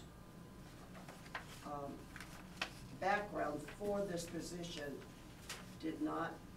was not our first choice, because that person is coming from a $28 an hour salary, and we didn't think she'd stay. And we didn't want to go through this process again. We thought the one that we chose as the number 1 had the qualifications and the personality to fit very well with us. Not only that, if I may, this applicant also had passion that I personally was looking for in the person to to head up our senior center, our COA. She had made several calls during the interim to ask what level, where we were in the process. So she really didn't want that job. This person with the very good fit in the current higher income, is this one of our 4 candidates here? Yes. Okay. Did you discuss wages with any of them to get the feel for what they were looking for and expected, or was We that didn't- not discussed? We didn't, not in that way. We just told them what the present salary is, or has been, Mhm. so they'd have an idea. And that's when the one candidate said that she had come from a $28 an hour job. Okay, and she didn't withdraw her application? She did not withdraw. No, she did not. Okay. But it doesn't, when that's an $8 an hour cut. How long would that person stay before they actually found something with that cut? That would be a great question I'd like to get the chance to ask him, because, you know, I can say personally, my own contracting business, I've done work here close to home for a far lower hourly rate than I have when I'm driving 2 hours a day, 10 hours a week. Well, this would- Literally 500 hours a year in my vehicle, so I'm gonna cut 10,000 off my income. Well, to get those hours back, it's not a bad deal. So it may be a case like that, but I don't know where they're working, if they're driving, what the commute's like, they have toll expenses. There may be several things. None of the above. None of those? That candidate was from Athol. Okay, and they're doing a similar job now? No, unemployed. Unemployed. So you're concerned this would be just a stopgap to get That's some work right. going until they, certainly possible. Just always curious, I don't wanna totally dismiss it just because we assume they wouldn't take the cut in pay, because some people, especially if they don't like their job, would take the cut in pay. The other lady that we selected as number 1 made it very clear that this is where she wanted to be. She wasn't looking for anything else. She was in an age where she wasn't going to be looking to be what she was going to be. We had one that kept saying, what I'm going to be when I grow up. This one knows what she wants. Wait till you I can believe you. I can Quite believe frankly, you. when we looked at the administrative positions, that was one of my concerns with one of our candidates, is it sort of seemed like, well, it's kind of a thing you do now type of deal, and I wasn't convinced there'd be any Yeah, staying yeah. power there, and That's why. that's a legitimate concern. I'm not Yes, trying it to is. discount it, I'm It's just been a very long asking. process for us, and it has not been easy, any part of it. Oh, believe me, has been I can easy. appreciate that. Yeah, I think we all I can. certainly can, okay. So Andrew, how would you recommend that we proceed on this at this point? Well, I would, since you have one strong candidate, we are kind of facing, a little bit of a deadline. I don't want to kind of use that as a factor, but I think that since the Council on Aging has a strong recommendation for one candidate, I would say to bring them forward as the finalist for it, unless you guys feel differently and we want to interview a second time. Okay. I would give a stronger opinion, as I've said with other department heads and such. We selected the Council on Aging to be the search committee for this, because this is their governing body in person. And I would be willing, if you guys want to discuss it more now, to move forward with that candidate, if that's their wish, because I think their opinion in this particular case, not like an administrative position, but in this case, I think their opinion is far more valuable than mine on this. And I would defer to theirs. I would be inclined to agree at this point. Matt, did you have any?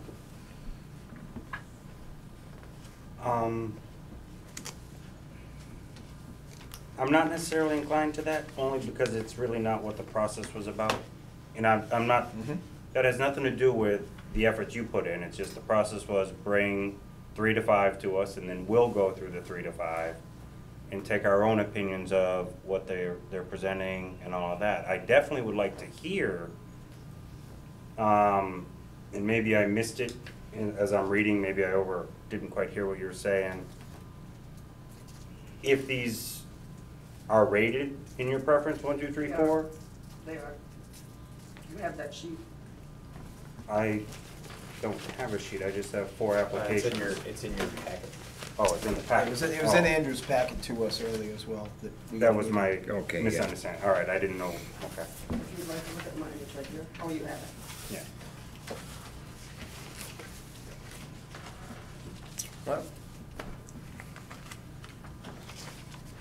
Then I think we should consider establishing interviews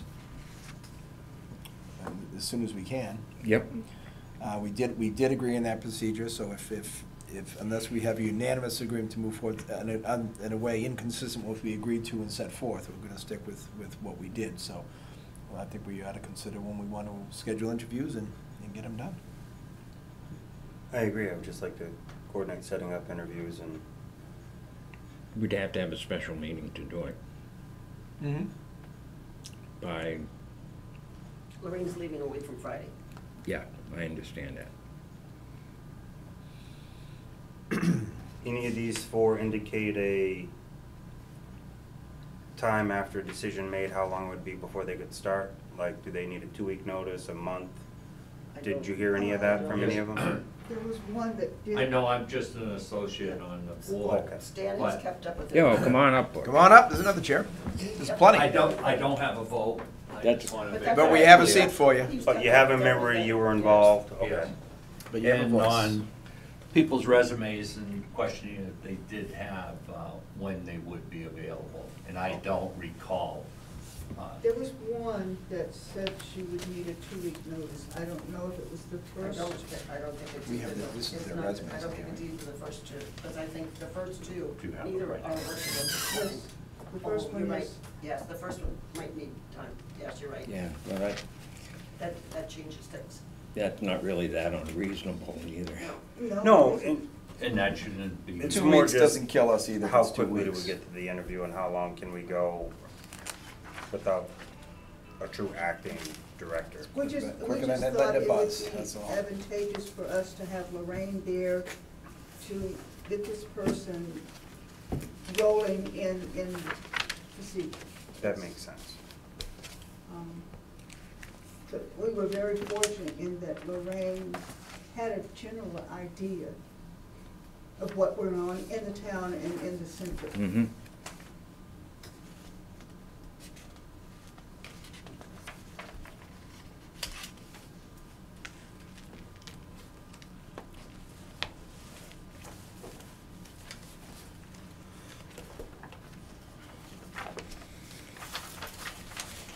I was almost looking forward to that last week in November to not have a meeting. Yeah, but- Almost. But I think we're gonna have to. Okay, I got you. All right. I think you got one.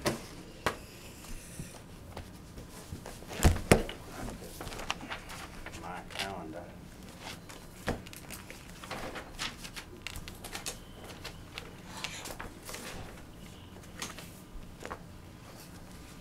Want to try for Monday evening? That's all right with me. It's,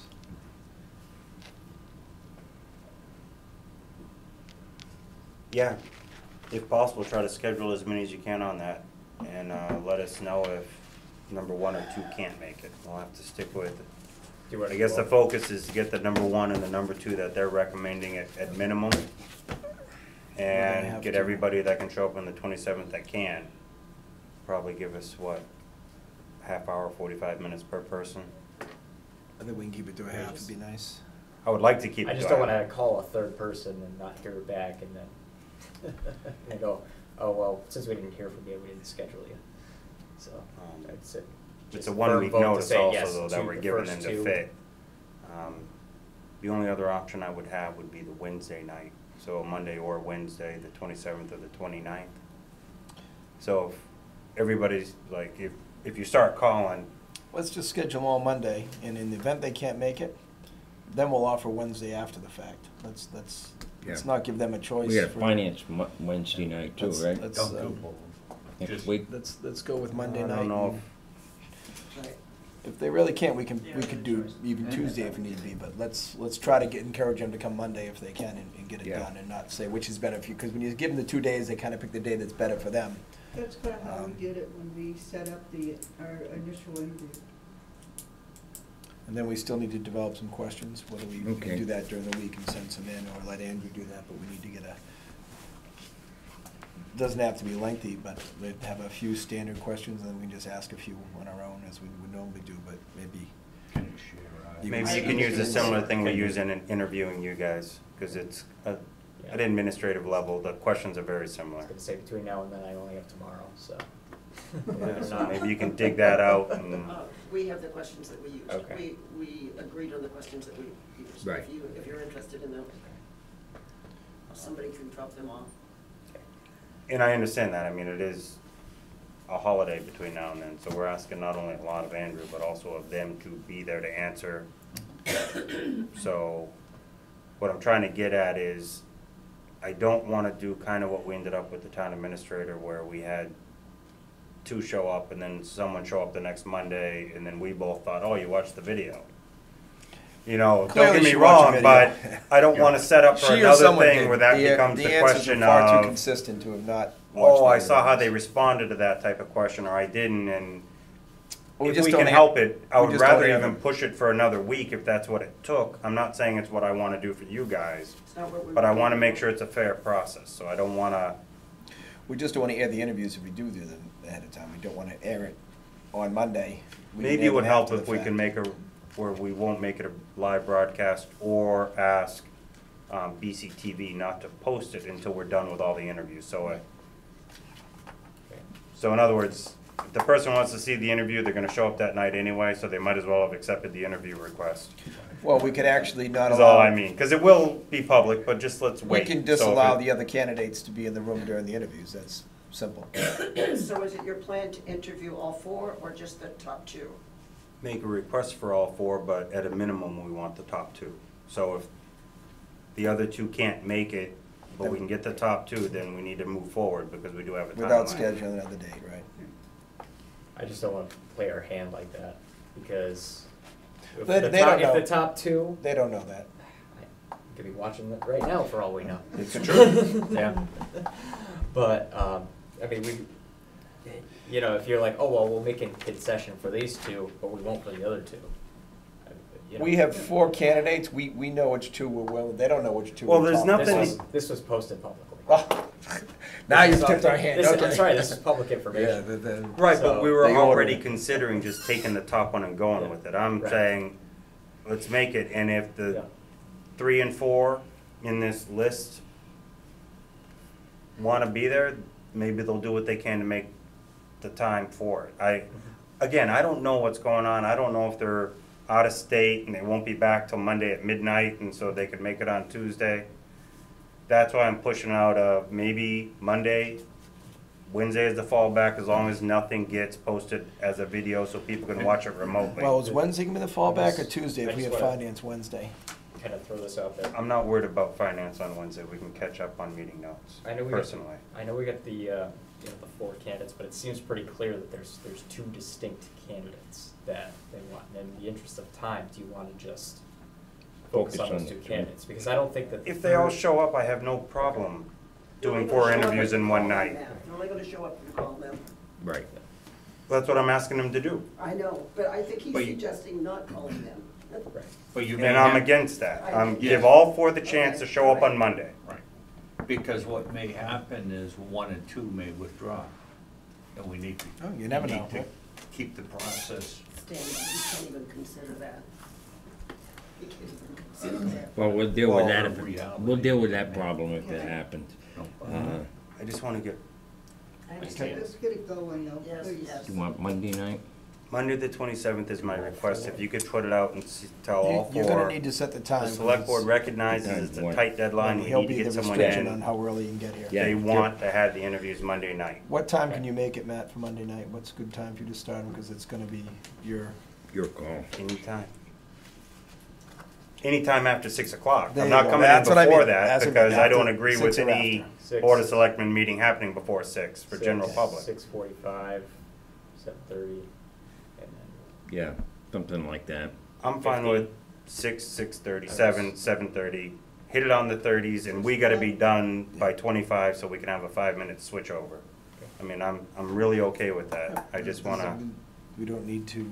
Alright. I don't wanna grill them like you did. I just wanna hit certain key points that I have concerns with. We didn't grill them. We only Do you kept follow them- what I mean? It's- We gave them the opportunity to speak for themselves and just to ask them each 5 questions. It was questions that we had all discussed and agreed on ahead of time. We Mhm. all had to, and if anybody had additional questions, they were given the opportunity, and the candidate was given an opportunity at the end to ask any questions. It was very laid back interviews. Absolutely. It'll be open to the public when we do the interviews. Yeah. Yep. I have another question, actually a request. The negotiations with Hardwick will be coming up soon. I don't know the date, but it should be soon. And I don't know how that was conducted the last time. If it was between the selectmen or if it was between the directors. When that happens, could we be present, could we be notified so that we're present for that? Mhm. Not just our council, but their council. Okay. That we Yes. see how things are going and maybe have things, input and questions and so forth. Do you have any dissatisfaction with the agreement that we made? Absolutely not. Okay. Absolutely Just, not. just asking. No, no. It's been Just great, It's been great. mix. Good. I've already spoken to Matt and Charlie. I didn't mean about- with the mix, I meant with the, No, no, with the way we no, set it up no, for, no. for the agreement initially to try Well, to see, make we it move don't know forward. all the agreement. We don't. We don't know too much of anything. So it's working well down there anyways. We're happy. Good. The Well, practice in And they place are is too. working. They are but- too. Gotcha.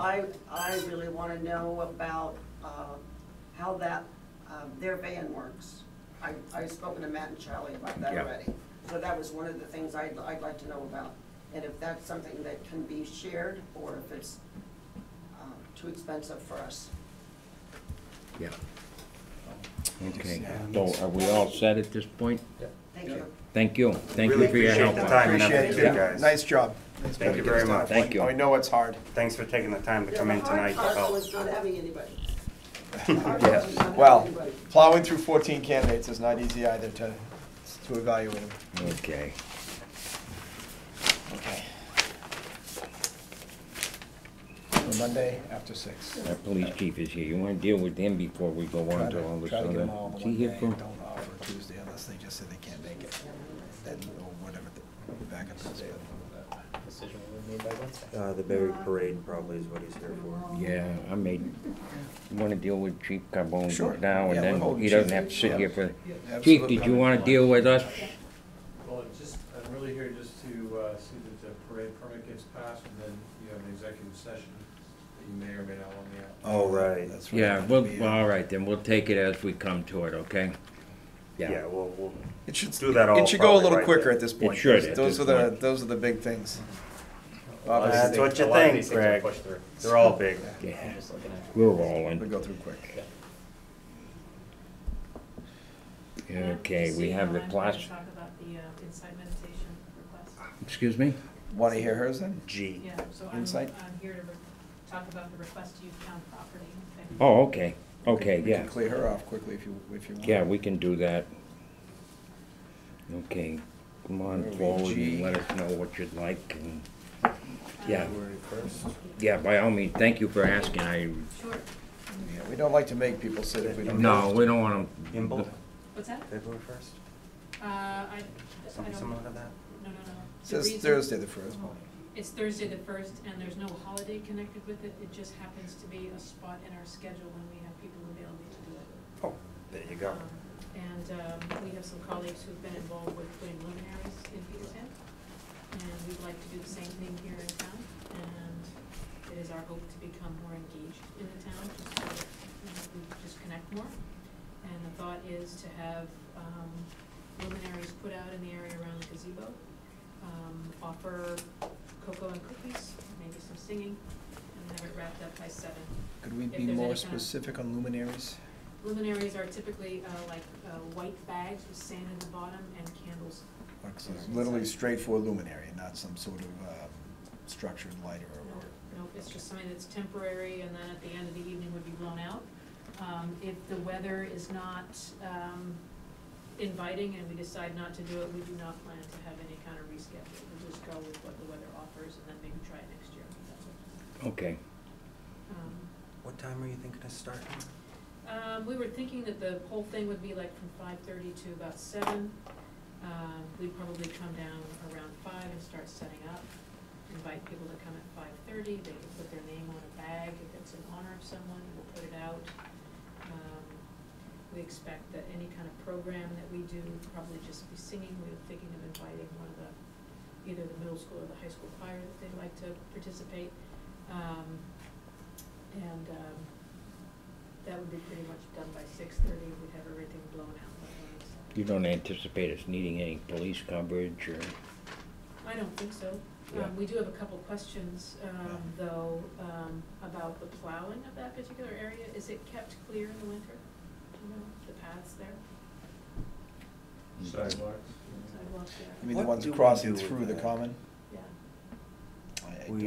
I know we bought the sidewalk plow. They did at the end of the year, but not We got it all towards the end of the during year, and I couldn't recall what we were actually plowing, so was it just They the plowed everything. perimeter at plow? the- They did the crosses and? Yeah, because it's a brand new plow. Yeah. I don't know if that will happen this year. If that could happen, that'd be great, because we want to be Okay, able to have we the can talk to, luminaries out there and have we can people talk walk to our on it. DPW about it, you know, Jason. I don't, but I can. Does that raise Yeah. any concerns for the chief, though, as far as 100 people? What? Yeah, It's right around yeah, rush hour on a yeah. Thursday Yeah. evening. Does that raise concerns for the chief? Yeah, and if you can talk with the police chief as Well, well. he's here now, we can talk to Yeah, him. That's what I'm saying before. We'll put him on the spot. What kind of turnout are you looking at? 100. Maybe at most. It's February, it's night, it's dark. We'd like to have a lot of people, but we want to be realistic about what people do in winter. So 100 people around dark is a concern for traffic safety, so before you do it, you know, permission being granted, please come and see us, so we can just be on the same page for that. Absolutely. Okay. So would we just table this until there's a little bit more coordination with the police chief and the DPW superintendent? Is that what we're suggesting, or? No, I think we're just saying that you need to be in contact with the chief for the roads prior to this, but not, just so Yeah. he's understands what's going on. I They get don't, a you're not key requiring a shot. detail or anything for it, so. Unless you- If you don't, I will. It'll be people singing and Yeah. drinking No, cocoa. I mean, I No, the support con- it, don't get me wrong, yeah, I the just only wanna make sure concern we is, coordinate with the right people. Right, right. Traffic through the common, we're talking 5 o'clock's, really rush hour time, and that's, I'm just worried about people with the traffic going through, because it is a We got pretty time busy to avenue, prepare. that's all. But as long as, you get to talk to the chief about it, that's the concern, is just public safety for the people that turn up Absolutely. because of the rush hour. And we had thought the area with the gazebo, because that would allow us to be in the middle, but if there's an area that you consider to be more safe, then we do that too. Yeah, Okay. that's, well, the other option would be to move indoors, but Yeah. I think it's good Yeah, out with there. the- We have the side street over there near the bank. There's quite a bit of parking and way to get out of the main road area as well, off on that side of it near, in the bank's parking lot possibly too, if they're closed. If that's considered, So- we're not attached to the gazebo, we just thought. Oh, no, the gazebo's good. I'm just saying that side of the gazebo near the bank, there's more parking off I of see. instead of being on 122 and people looking up to the Exchange Street area and, parking in front of the stores and walking across 122. I don't know if that's something, Chief, you think about maybe getting parking just off to that side, maybe talk to the bank and see if it's all right to utilize their parking lot during that. That would keep people away from 122 for the walking to the gazebo and stuff to attend. And we could also talk to see, we could probably have a volunteer out there to kind of guide traffic. Yeah, I'm not sure. We No, have, Well, can't that- do that. we have a lot You of guys stuff. can work that out, I follow what you mean. Yeah, we have there are issues with help and everything. Okay. I would make a motion to accept, with the consideration that coordination with the chief of police Okay, ensures that he approves a safe manner in which to do this. okay. If he Okay. can't come up with something that he believes is safe, then we'll need a report back prior, I or? would say then, given that, maybe you should just do the proper event request and vote on it at the next possible time. That gives both Jason and me a chance to sit down. All right, Okay, you wanna go back to that then? That's, yes, it would be, it's a special event permit that requires the various entities to have a say, whether fire wants to have a say because of the bags with the candles, the chief wants to have a say. So what I would request is, you'll have this as well, but then there's also a second permit form application you put in that you work through the town administrator's office. They can help you understand the Does steps. that form normally? To entail a allow fee? each of the different departments to kind of have a say and just make sure that they're covered. Okay. If it matters, I definitely support it, but I do think it takes a little more coordination to make Okay. sure that we're not just given a, kind of a blanket order to do something without really. So where do we get the form? My office. Ms. Okay. Office, if, I would like to move, if there is a fee to that form, I would like to waive it. I don't know if there is, but I don't want to give her the form for a fee. I just want to make sure that the department heads are aware. Yep. So if there is a fee attached, I don't know offhand to that special permit, I'd like to waive it. It does say that there's a fee, because we pulled The- them off our- for the car shows. And, Yeah. and it was waived. I think for this, you Is know, that a it's- motion? Is that a motion? Yeah, motion to waive the fee for that special Okay. permit for this. I second that motion. Okay. Is there any discussion? The only thing she may wanna do is before your event, definitely coordinate with like Jason and the plowing to make sure Yeah. that's done. Yeah, we already mentioned. Yeah, I we'll got definitely do Yeah. that. And Okay. just maintain that relationship through the winter is kind of And what then he's once suggesting. you've, once you've taken this form around, the permanent form, all these department heads will be aware of the event and what's going on. So Yeah, they'll it's have not their as, chance it's to. not as So bad it's- as it sounds, I'm believe me. not worried. No. So it's 3 departments, basically, police, fire, and department. There's of actually a Public whole Works? schedule that'll tell you what it has to go before, and Andrew will be able to give you a more clear That's- description on okay. what steps to take. And he can tell you if any of those would be excluded from this, that they're not necessary at Okay, the we time. have okay, and we have a motion that was made and seconded, and I'll call for a vote in favor. All right, Aye. That's unanimous. We thank you for, All right, thank you. we thank you Yes. for all the work you've done with the town over the years. We appreciate it very, very much. So we've enjoyed it too, and I also wanted to extend an open offer. I know that our new executive director would love to have a chance to meet with you all, and so we'd like to coordinate a time that you might come Okay. up, whether it's for a meeting or a lunch or a dinner. We'd just love to have folks get a chance to. Okay, well, thank you. know with us Thank, and stuff. thank you very much. We How should I best follow up? Just talk to the with the selectmen's office. administrator, yep. Okay, He's Yeah. here full-time, so he'll get us electronic okay. conversations as we need. Okay, we thank you very All much. right, thank you. Thank you. Thank you very much. Thanks. Okay, She now, had something to say. Saturday, February. February 1st, Thursday night. Okay. yep. Okay, we have the, now we're back to the classification plan. So I just wanted to give you guys a heads up, at this point, I've broached the subject of reviewing a classification plan with the various department heads. First one I'm gonna start with is fire, so that way we can go, because I talked with, Rob, and he said that he wanted to make some adjustments to his current classification plan, and would also be able to bring in that fire inspector position into the new revised plan. So the game plan is the first one's gonna be fire, and then we're gonna kind of work our way through that, but I see this as being just kind of a, a longer process, and I'll shoot for a completion date by the end of the fiscal year. So. Okay, It sounds reasonable. okay. Questions? Is the idea to develop the plan but initiate it in FY20? That would be the hope. Okay. Well, if we're really ahead of schedule and we can get everything done, which I don't see happening, then put it into FY19. FY20 would be the best possible. Yeah, okay. I don't think rushing it is wise, but if it goes smoothly, it goes smoothly. We'll be doing 1 week before the town meeting. Yeah, we're gonna Revisions start- to the budget again. I'd like to. I was gonna not say, race into my that goal again. is Good that luck pretty on much that everything one. is all set, and we're just gonna present the budget, on February, Yeah, good at luck. the beginning of, January, be able to pretty much carry that right through, rather than making these wholesale changes as we go. Well, I I'm am- not that optimistic, but I'm I gonna would come be in with optimism, Sooner, so sooner that better. it looks like we have a Just a full minute. budget. Okay, Butch?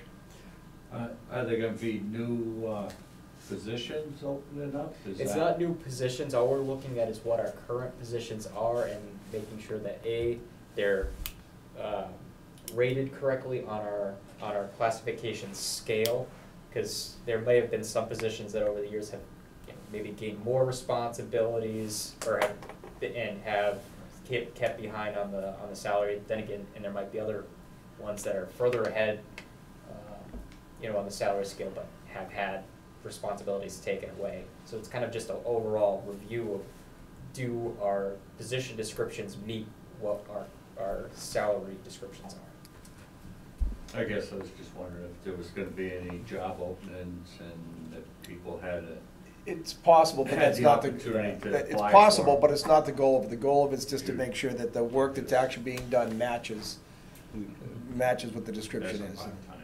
and the pay. And that we're, you know, paying fair salaries compared to our neighbors too, so. Okay.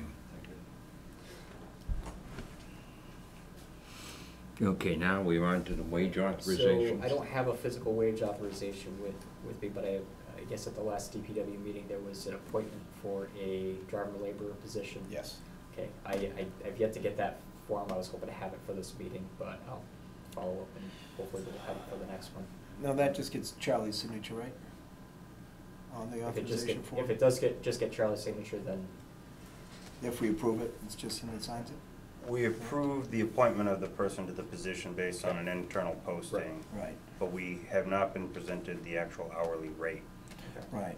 Right. So Jason's still gonna say whether he intends to bring him in at step one, or if he says, you know, this guy deserves to be step two, or because he's already an all-call firefighter, does he now have two different pay scale? So I don't know what the wage rate he's gonna propose is, so we need to see that before we vote on it. Right. Or I would like So to. we can- Right, his, we can table that. typically, I think what we've done is his wage rate is, for the fire wage rate, it's got nothing to do with the, full-time wage rate at DPW. But yeah, we'll see where he brings it in. Yeah. Okay. yeah, I just didn't want to leave it off there and have it come in at the last minute, try to throw it on without it being on the agenda, so that was more precautionary than anything. Okay. No, I appreciate it. I'd rather you be safe. I'd rather be here too. Okay. Financial policies, I presented the updated copy of that. The only change from the last meeting is that I dropped the annual OPEB increase from 10,000 to 5,000, and that was in accordance with Bartholomew's recommendation. So based off of that, I believe it was over a 25-year cycle, we'd be fully vested in our OPEB.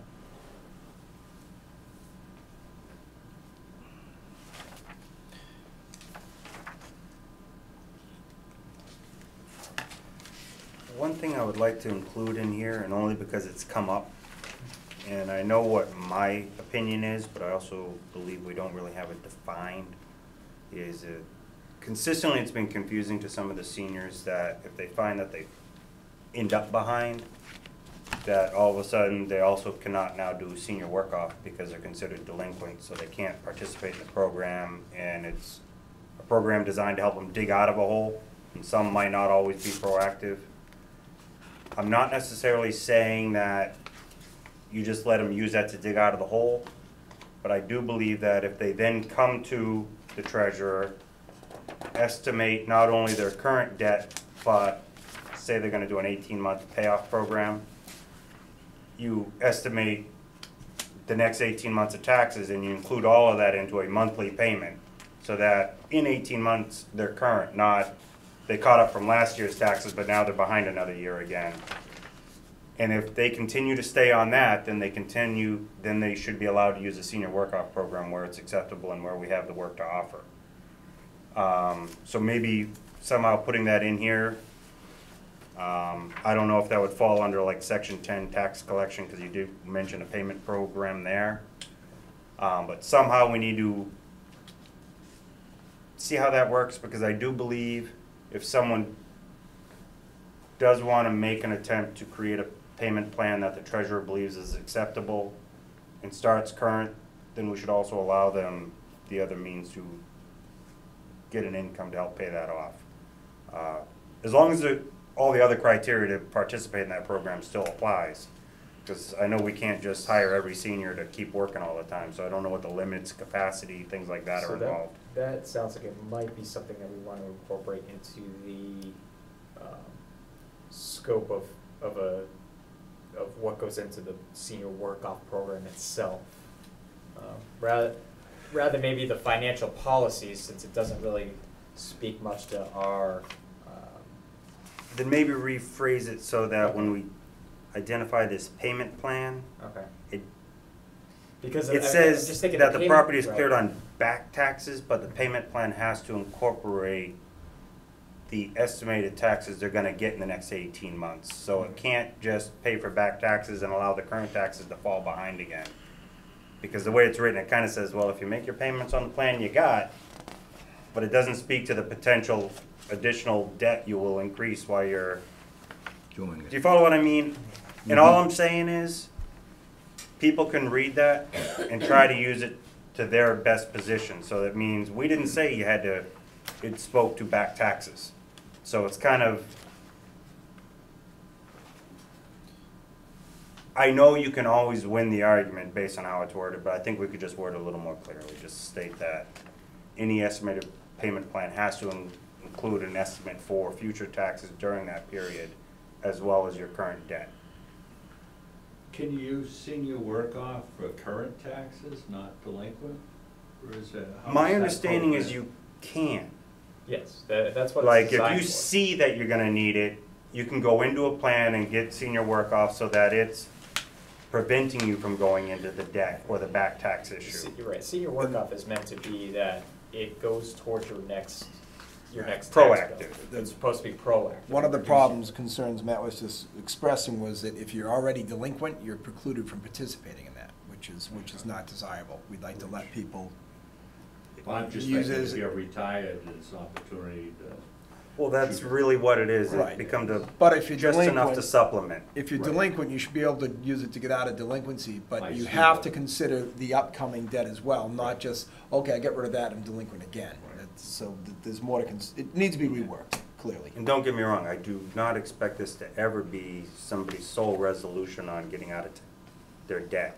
No, we don't have Because that much you work. won't be able to provide them enough work, and this is just a way to help them with the other means they're still trying to pay with, you Because I know. believe there's a limit too. Right, there is a cap. Yeah, there is a limit. There's a cap on how much you can, and I believe it's going to be under what the average And tax there- bill is, And so.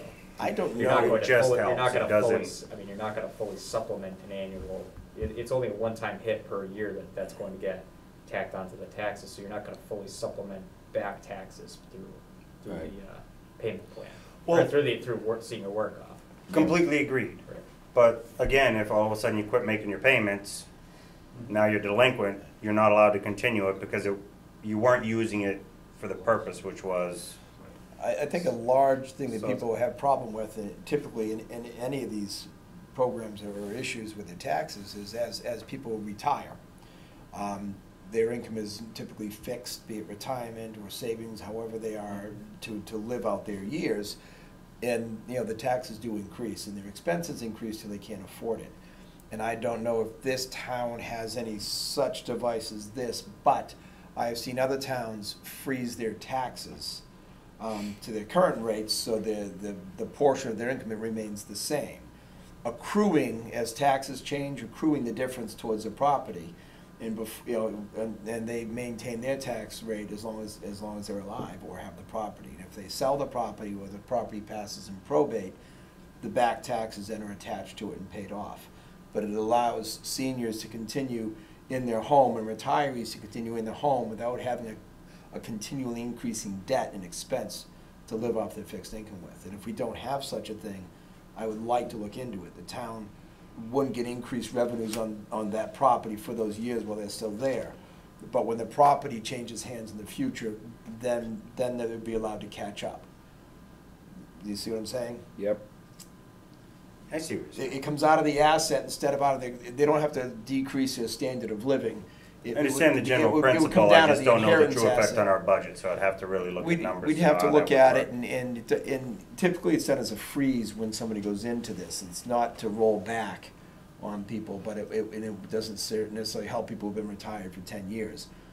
But we could, if we look into it and we adopted it, people who do retire in the future, it gives them the opportunity to freeze their taxes at that rate. And then it causes another accounting issue to trace what the increases would have been over the years and the difference to that property. And that amount will accrue until the property changes hands. It's So just. you're it's- saying it's when they sell, whatever they sell for has to pay for the entire the back. back difference in taxes? Right. It's almost like a reverse mortgage, Yeah. Sort of like that, but it just but allows. municipally managed. It doesn't, Municipal it lien. doesn't force someone out of their home if they can't afford to keep up. They don't have to sell and go somewhere else because they can't afford it. They at least get to stay there. You know, for a lot of people, and I know for, you know, seniors in my family, it was very important to stay in their home as they grew older, as long as they could. And they were fortunate enough to have the assets and the finances to pay their taxes and everything and stay there. Not everybody does, and I've seen far too many people be forced out of their home that they may have had for 40, 50 years because they simply can't afford to pay the increasing taxes and expense. It almost And I sounds don't like wanna we're see just all that. agreeing to, Help the seniors any way we can stay in their homes. it's almost like an agreed tax title process. Because you're still gonna have to file someone with the registry for every one of those in order to truly hold that right of the deed and the back tax accrual. It would be an agreement you enter into with them ahead of time. Right, but if you don't file it with the registry, they can sell it before you get to go after it. And then they can use the money and then just owe you, but still have already spent the money. So every time you do something like that with an individual, you're gonna have to put it in the registry, Right. or you have no hold on the actual property and the funds that are accrued by selling it. I can research also, if we want to. Which I'm not saying is wrong, it just means we recognize, rather than And I- fighting you for tax title, we just I say, agree. we're gonna file this on the deed, we agree with the terms, and this is how we'll do it. And I think that there's got to be an established method this works with other towns, because I know for a fact this is set up Sure in other there's a way. communities, so.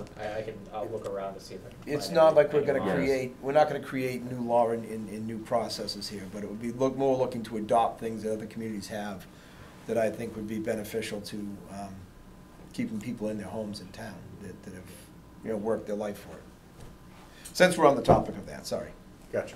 Okay. Let me look into it to see if there's any other state models, maybe the DOR and stuff like that. Okay, we have internal operations policy. Yeah, let me, Yeah, go Oh, ahead.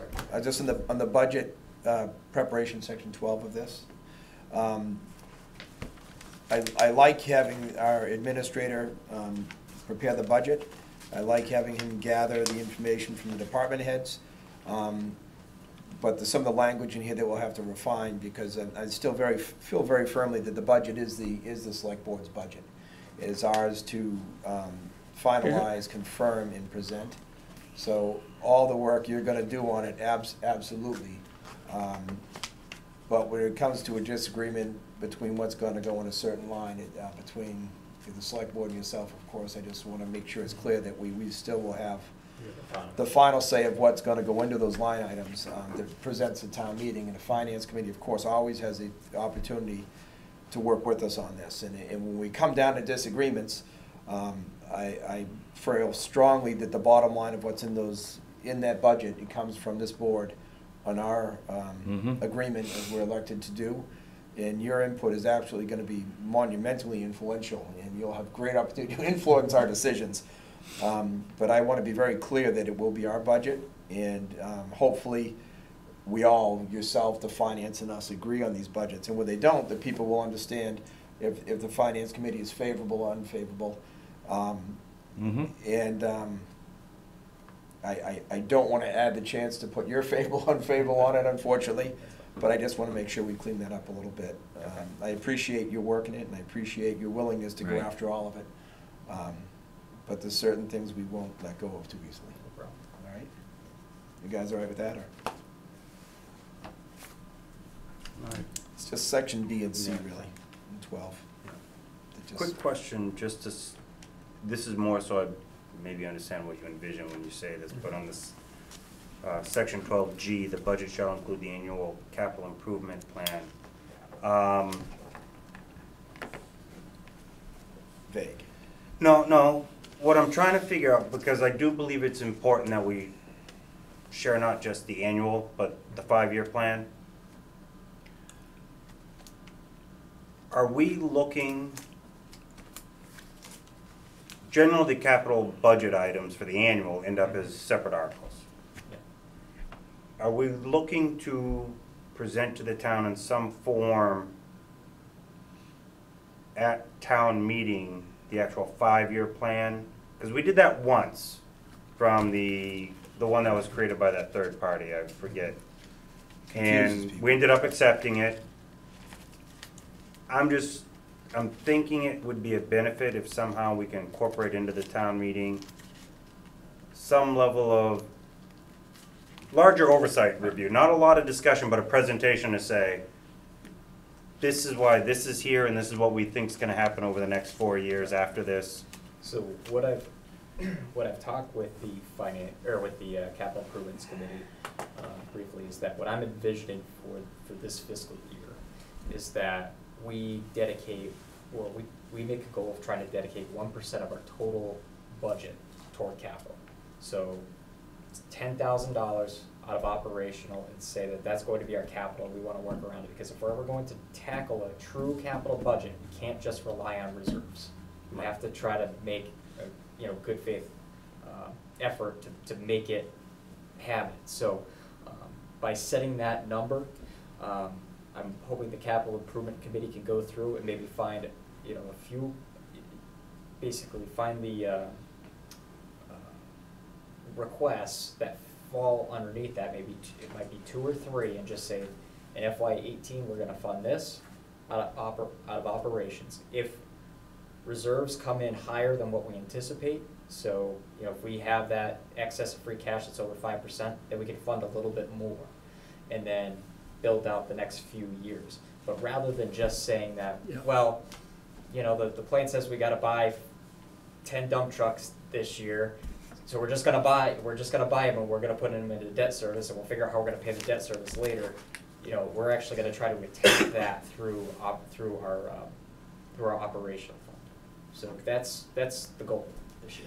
That's what I meant by vague. I didn't know if you meant that at every annual meeting, we shall present our plan for that year to the town at the time of the meeting, or if you actually want to incorporate the spending of the money of the capital into the actual line item budget. Right, I would like to incorporate the spending into the actual line item. That's what I meant by vague, because I didn't know if you actually wanted it as in the line item. The capital budget itself will. As opposed to an article. Yeah. That capital budget itself will identify the items, but in the operational budget itself, it'll say that, yes, this is in there, so. So the individual articles will still be there to be voted on separately, but the actual Capital money will be in the budget already. funds will be coming from the actual general For fund, the actual not, general fund. Not right, borrowing. not other sources, Right. not necessarily identified today. Unless we were to sit there and say that, yes, this is a true need, we can't fit it in the capital budget, we don't have the reserves for it, so we're gonna go out for, maybe we say that, this is just an example, but we have the example of doing a capital debt exclusion, where we go 1 year over 2.5% just to fund one thing. It could be, it's one of those things that you can go over your 2.5% for that one, or you could debt exclude one capital item on 1 year. I got you, So, yeah. but you would have to go to a vote and that thing, and it would have to be something that the capital committee agrees on, the finance committee agrees on, the select board agrees on, and town meeting agrees on. And I'm curious, we have, the debt exclusion options when you go beyond the 2.5. Can that exclusion be made, for example, we're 65,000 under the levy limit? Could we do an exclusion to buy something without raising the limit? Not an exclusion to go over 2.5, but is there a term to use that money temporarily for a 1 or 2 year fixed in the tax rate? So I think that when we're staying under the levy. So that affects us when we go toward next year, is Right. that we'll be, with our 2.5% increase, we'll additionally have $65,000 underneath that we can go up. So if you, in theory, if you went for the full 2.5% levy limit in your budget, you're technically going more than 2.5% than the year before, because you're going to the full levy limit rather than the previous year's spending limit. And in any event, if we did fit in under the limit, it could always be reduced in the future if we only needed it for a year. We wouldn't have to maintain a higher. Everyone's against taxes. I just to some degree, you're right. There's other ways to. There are means and methods. You can even vote to reduce your limit if you really got yourself out of control, and it's like, nah, we're bringing ourselves back down. But it's almost an act of Congress, I think, to do something like that. Well, I think everybody agrees with that, but yeah, it's. Okay. There's towns out there that have more money than I know what to do with, and they still don't want to give it up. So. Not us. Okay, no, but generally, I like the policy you presented. Thank Yes, you very ma'am. much. So what we were looking for early on, we talked about how money should be spent and guidelines for it. That's exactly what we need to understand and follow, so I'm very pleased with it, thank you. You okay? So you wanna go into the internal stuff? Now I guess we can go on to internal. So there's just a few things that I'm actually working on. I just wanted to kind of give you guys a heads up. I'm gonna be looking into to just kind of improve our own internal policies to kind of help you guys stay on, or you guys kind of know what's going on more, the residents know what's going on more, and just so that way there's less confusion when we're doing something. One, which being the wage authorization position, because you know, for all we know, this person that was appointed at the last meeting could already very well be working, but isn't going to be paid his rate until it's approved here. I basically want to revise that policy so that way when somebody is being appointed, the person requesting that appointment is bringing that wage authorization as the appointment letter to say that we're appointing this person at this rate, please sign this right now. It shouldn't be that. Like a joint vote, you take care of Right. both in one. Well, that would make Exactly. far too much sense, Right. to be politically correct. So I'm trying to revise a policy on that so that way things aren't being done out of order and people are just asking questions. I don't have a paper that has a signature, but am I still supposed to pay this person this rate? I'm seeing that happen every now and then, and I think that by just updating our policy on it is gonna, Yep. help things. Absolutely. I've always wondered why it doesn't get done at the same time. It's always So- confused me, so So that's the answer. All right, well, he's still got a challenge to get through because if DPW commission is the authority having the right to appoint someone, right. they don't have the right to approve the wage authorization, which then comes back to us. And that means it requires a separate meeting scheduled for us to then do the wage authorization, or we can't just slip it in because we're at the DP. Crazy Right. state laws make it so you have to have separate meetings and separate minutes for all of this activity. And that's why some of these things happen that I'm gonna give you everything you can and you come up with what works for that. Right, in that case, I think that in the policy itself, it needs to say something around the effect of the commission recommends, or is appointing, basically based on approval of the wage authorization. So that way the signing of the wage authorization is the start date, not, okay, we're hiring that person, now finish all the background stuff, Gotcha. so. So, right. So that way the payroll department 2 weeks out is not still chasing something that they need in order to pay somebody at a timely fashion. And barring unforeseens, DPW commission always meets on that second week, and we always have a select board meeting a week later. Right. So it could be within 1 week of the It should- commission it should making be. a vote that we And actually give that's them a just- chance to start work. And that's just in the DPW event. I mean, if it's a library commission or someone else, it's gonna be all done at once with Andrew's new idea. It's just the I DPW. think they all fall, the only one that, DPW commission is the only one that doesn't have both appointment and wage authorizations under the Board of Selectmen, where both fall under the Board of Selectmen, right? Only the DPW commission has a separate appointment. The way it is with the strong chiefs, the fire chief may appoint somebody to a Okay, position. that's what I was, so and there is police chief another. may appoint somebody to a position, so I think that needs to be cleaned up to say that, yes, you Technically. can appoint them, but their start date is not effective until the select board signs the wage authorization, Okay, so. Okay. so, But good to air out, because I wasn't. no, I thinking appreciate that, it. I so. wasn't quite sure how it worked with public safety. Okay. Okay. But I know we had discussed kind of the process too with poll petitions.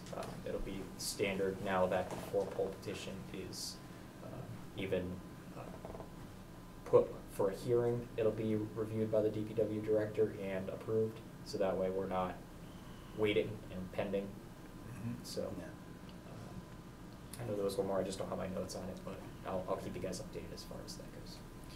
I think generally, I'd like to see that when people apply to be on the agenda for the meeting, that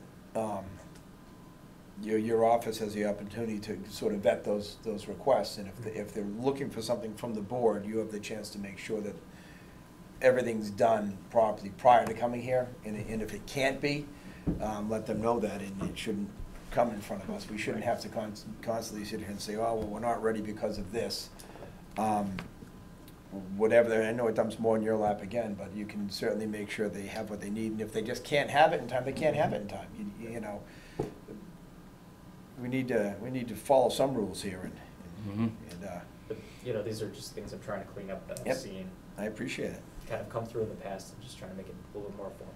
By this time next year, we'll be smooth as glass, we'll be operating so nice. We'll just find new things, it's okay. Don't say that. Be nice to have this running without trying to figure these things out. Next up, the last meeting we had discussed the town administrator goals, and I know that you guys had put some out there. Run this for a minute. So Be I, right back. in my report, He said continue, he'll be right Okay. back. Just go on. alright, He asked me to play You Can Talk Now guy, okay, sounds good. AKA chairman type in suit. So I put together a list of proposed goals. These are just ones I would like to put on the table. We can either discuss it tonight, or come back in another meeting, finalize it, but I think that if we're going to have a fair, you know, review of me at the end of the 12 months, we need to know what's actually on the table for review. Baseline. So, anyway, so I don't know if you guys want me to go through what I proposed, or if you just. Maybe by like summary. Okay. So a few of them are launch of a new town website, or successful development of a new town website. Work with the finance team to ensure that we're meeting our timely goals for the balance sheet and schedule related DOR. Utilizing any source of media, including the new town website or social media, to increase positive communications with residents, and making every effort to highlight the positive aspects of our town. Establish policies to improve our interdepartmental communications and improve teamwork. Schedule formal monthly meetings with department heads. Work with the Barry business community to identify new community programs for the town commons. Present a fiscally sound FY19 budget that funds both our capital needs and avoids using reserve funds for our operations.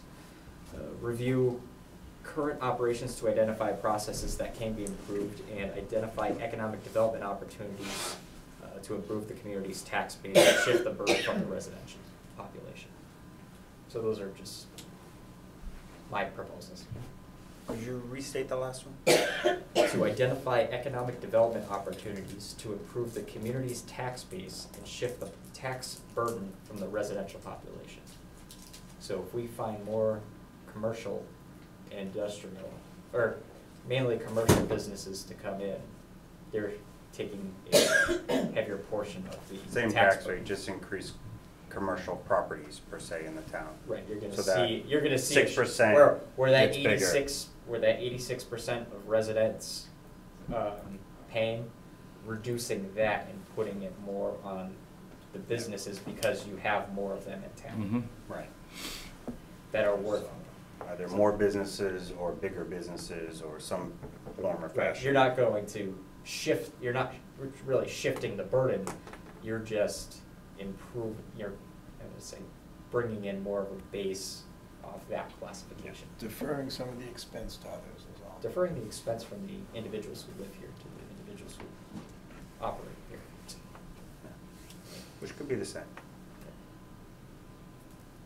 You pay the It's same rate as another a way of commercial just saying property we're as you looking for already do. economic development. Yep. Now, who goes after the grants and stuff that kind of helps us out with the? I work with CMRPC a lot with a lot of different grant opportunities, so.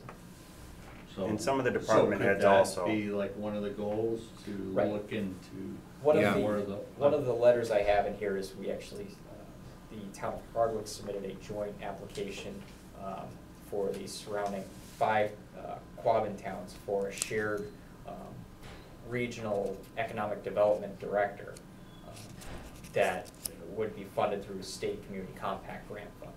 So that was just submitted this last week, so we it's a competitive grant, we'll see where it goes, and that's just one opportunity. Really large grants are generally written by Central Mass, you know, the ones that go volumes and that type of thing. And some of the departments will write their own grants, specific. A lot of those are kind of more routine, like the library will write an annual grant, and they usually get money back.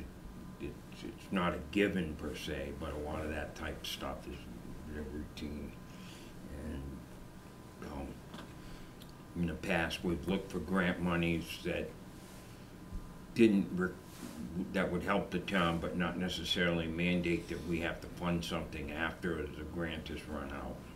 That's another component of it that we don't want to get stuck with, you know, 3 years down the road, picking up the tab for the whole thing, which is a big issue.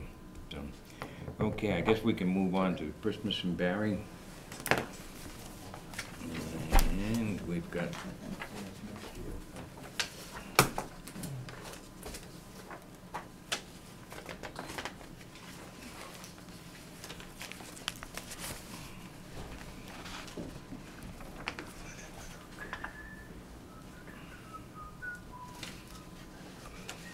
and this is for the date of event is December 1st, Friday, and December 2nd. And they have a whole list of things that they are planning. And we need to give permission for use of the commons and use of town property and road closure. Am I correct on that? Yes.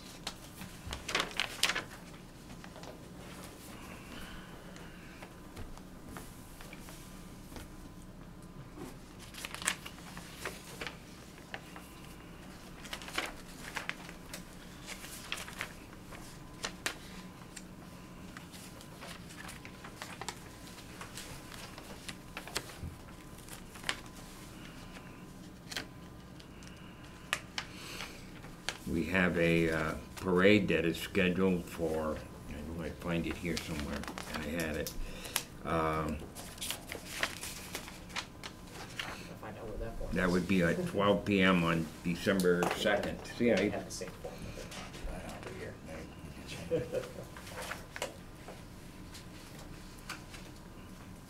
So if we say no, if it's a cold day, we don't have to walk? No, I'm just, I don't think you want to make that as a suggestion, right? no. No. I have a bad sense of humor, I apologize. You're Scrooge in the making here. I'm getting there. No. What? I just get in a fire truck. I And wear a heavy coat. I chose, Put on some bunker gear.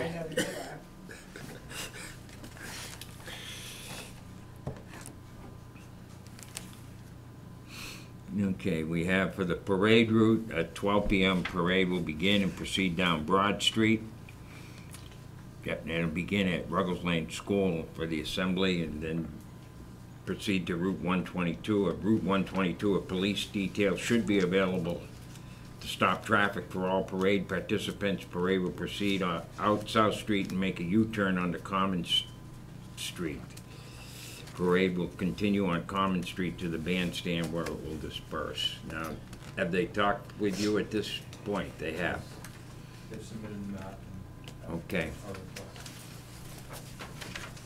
Then Chief, I'll try to get that map digitized the same way that we did the Halloween events, and then get that out to the residents through Facebook, so that way they will know kind of what the game plan is. Okay. So that's the first thing we have to give approval to, right? They probably need to, I don't know if we need to resubmit the form with the proper administrator's name on it, or if it's not really relevant. I guess we can, I don't know, I didn't know we that don't was have there. it yet.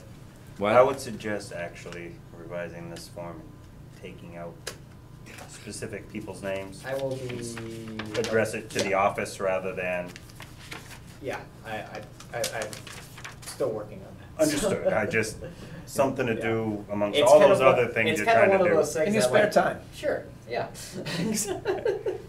As we were updating the website, and putting the stuff in on the back end. I've been trying to like grab some of the Okay. forms and update them, so I think that once we get stuff online, then it'll be available. Gotcha. As you're addressing it electronically. Yeah. I don't think there's Is any this, harm in it being in there, but it's,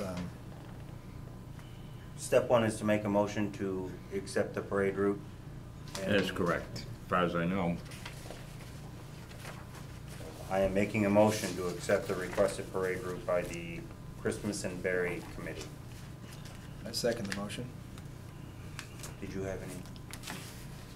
We're going to close the road as Memorial Day Parade, close it for the short duration of the parade. And we're working with some volunteers to man barricades as they did during the Halloween event. That worked out very well, so it'll be 3 officers assigned to that specific detail plus the shift. Okay. Okay. You seconded that motion. I have a motion that's been made and seconded. No further discussion. I'll call for a vote in favor. Aye. Aye. And now we need use of the town common. Is that the next one? I believe. Or was it? And Or was that already previously done, like, back in April? I remember they came across, I think they scheduled town hall, like, back in You're right. spring, Use of town so. property, okay. Use of town property may have already been filed. May have, I believe it was. You're right. Now Sorry, that you don't have it. mention it, I can look it up here. I got all the they were pretty proactive in the spring on a couple of these things. Yeah. But if it comes up, I will probably vote yes anyway. Conditional. Yes. Unless it's cold. That may affect it. Snow. Is there gonna be hot cocoa? Inside Meditation said they might provide hot cocoa. They did No, say that. just, not that I'm asking you to, like a bribe, I'm just mentioning, I don't think that's a good word to use at this. I have a really bad sense of humor. Here's a shovel. I'll bring my own cocoa, I'm joking. Can we turn off his mic? Okay. Are we all set with that? I think That's all Matt we need, was right? correct. We did approve those back Okay, in. that's fine. Okay. If you haven't approved it, can you make a motion that you We could, approve it and tonight? I We think- can do it, hasn't- we can always do it, well, yeah, 2 weeks be too late. That way you don't have to do it. I'm not In the event that, yeah, Once he All right. once he mentioned I'll it, make a motion Okay. that in the event we have not All right. already approved this, that we do so for this event. okay. Do I have a second? I second the motion pending any potential fire department, police department not accepting it. Okay. Hearing no further discussion, I'll call for a vote in favor. Aye. Aye. Yeah, okay. Now if we We can have blame what we the chief have. if there's any issues. Okay, we have some surplus equipment you'd like to get rid of. Yeah, so, I know we talked the other day. I talked to Um, Bob again, he wants the trailer. Oh, he wants the trailer. He expected the trailer was staying with it, he didn't Okay. realize it would be accepted. In that That was case- my concern, because I'm like, how the heck is he gonna transport it? Okay, so in that case, I will remove that, request entirely, so. So both the trailer and the Both ATV the are no trailer longer. ATV will be going for the fire department. There's no way to move it with I asked the him about the trailer to- ATV, I didn't ask him about the trailer, Yeah, so. he If just they're together, assumes- then. they're He's, together. I'm like, such a- well, you know, there's times, and I can recall some of these real brush fires were way back in the woods, and hauling out hundreds of feet of hose was really Who was it? Who owned the property prior? police. Okay. The Chief trailer Jim itself. Metropol used it at the events up at the Stevens Farm often to patrol, but otherwise, I don't think it ever went out for anything. Okay. It's So what is the equipment going on? it's a quad, it's a four-wheeler, it's a Polaris Sportsman. It's just 400. transferring departments rather than going up for bid. Oh, It was they pulled it back after I further saw it discussion, come up on apparently. municipal bid, and I said, geez, I think it would make better use to lateral it rather than sell it, because. Right, in a Mhm. matter of process, the board should be voting to dispose of the property rather before it goes out to bid. If it's owned by. Owned by the town, right. Yeah.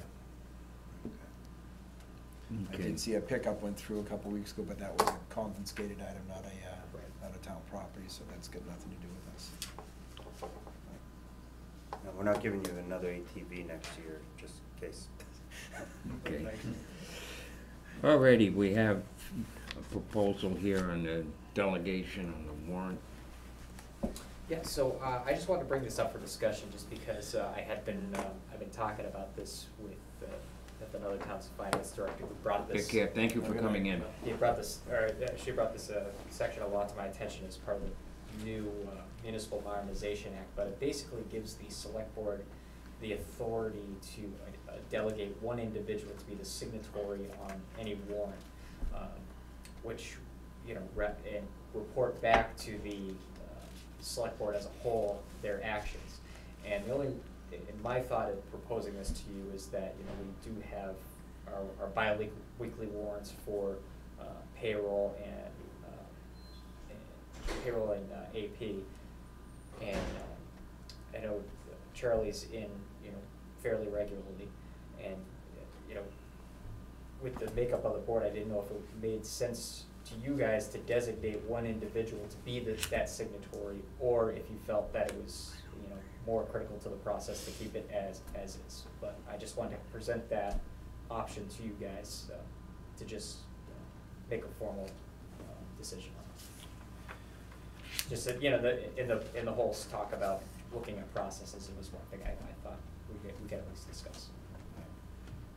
Personally, at this time, I'd rather not move that way yet, but I would like to, you know, we're getting better with your posting on the agendas and the calendar when it comes up that these things come out. But I would like to get a better handle on how far out these need to be signed so they can have the paychecks done in a timely manner. I found that often, you know, I'll get a message saying on Monday that the warrant's ready to be signed.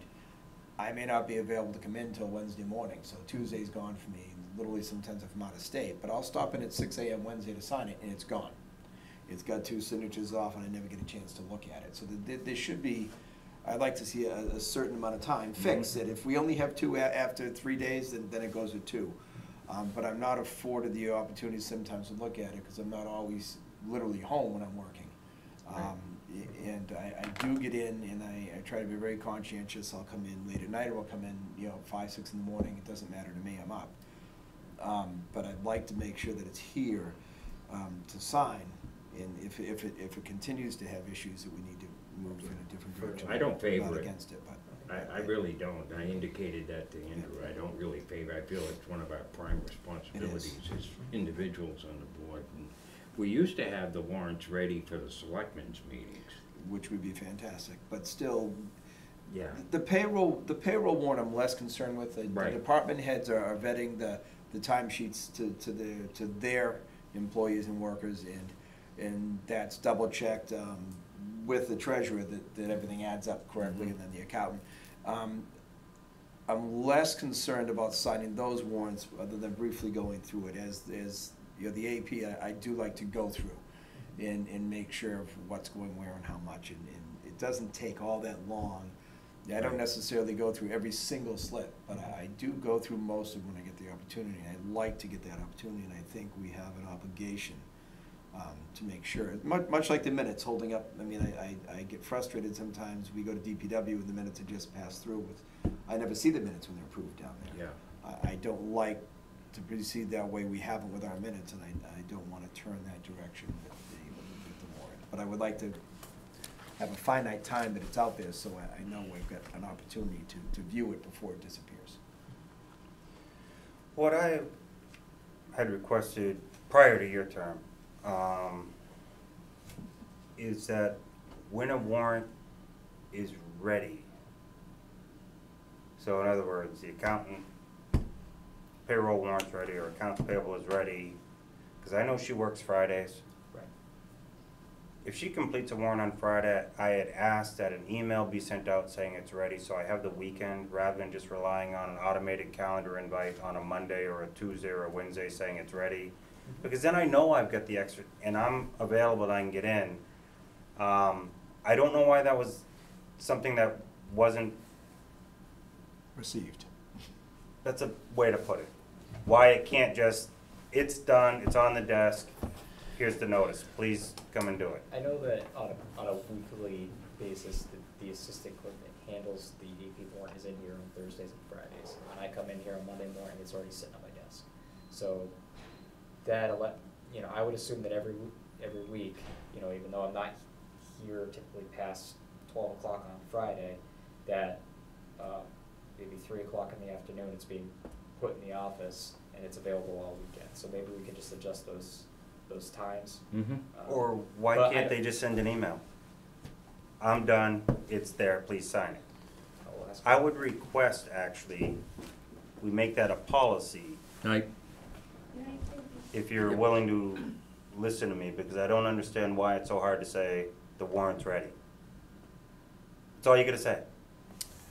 I like the policy. My only concern would be is if they deem it as we're adding something else to their job description. But yes, I would like to see that they take the time to message us so we know we can come in. Well, all the Because job weekend is- descriptions say something about knowing how to use email. So, It's not like it's a daunting task, so I would agree. I mean, I'd rather see it on Friday because I know I can come up any time of the weekend or once again Monday. I'm literally it up at addresses 5 any a.m. variation in their schedule, and if I can get an extra day's notice, it only helps. Because they want it back for writing checks. And that's all as I'm well. asking, is It help- recognize from our perspective how it helps us. Which helps them. Yeah. I will address it.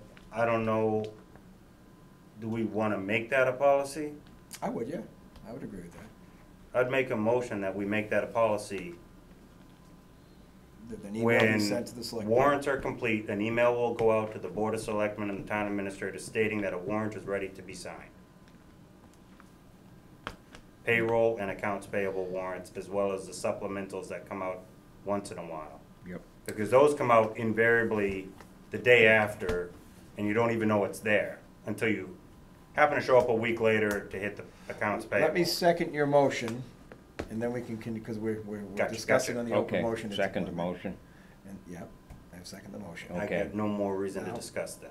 Okay, and I would only add that, possibly for the discussion point, how they work out the notification, if they just strictly let Andrew know when he messages us, I'm fine as long as we get the message. So I don't, not necessarily that we're not saying, and the motion didn't clearly say, the motion said we be notified. It doesn't say that they have to specifically tell all of us, but that you are notified and subsequently we are all notified when it's prepared.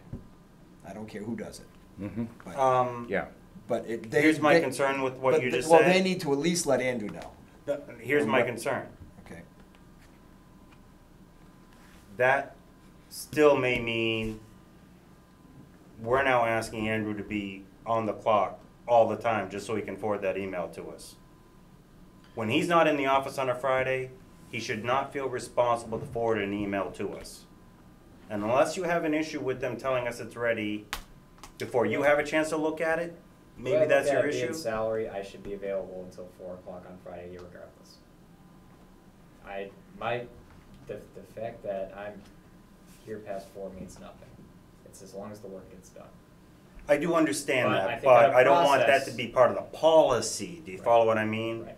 And that's why it's just as easy for the person that creates it and says it's ready So to to clarify. just say it's ready. That's all you're Send saying. it to the signatory officials. There you go. We'll leave it at that then. Okay, that's all I wanted to discuss, to make sure Okay. that we're clear on where it's gonna go then. And Okay. if that's what we're gonna leave it, we're gonna leave it just like that.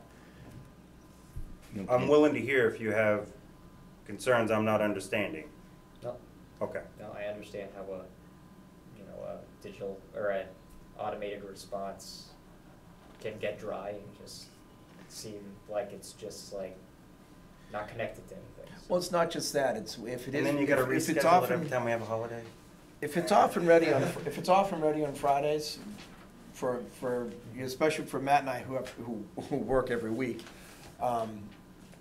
it's a lot easier to be able to come at our leisure on the weekend. It is for a leisure for us to come in the weekend. Guess what? But it does help them so they can get right to it on Monday if they want, not have to Yeah, wait it till does. Monday or Tuesday when I do come in, or Wednesday morning. If I get the opportunity to come in over the weekend. If I only get the notice Monday, I might not make it till Wednesday. But most likely, if I'm told Friday, I will get in over the weekend as well. which will let them run smoother. Okay, we have a motion that was made and seconded, in favor? Aye. Okay.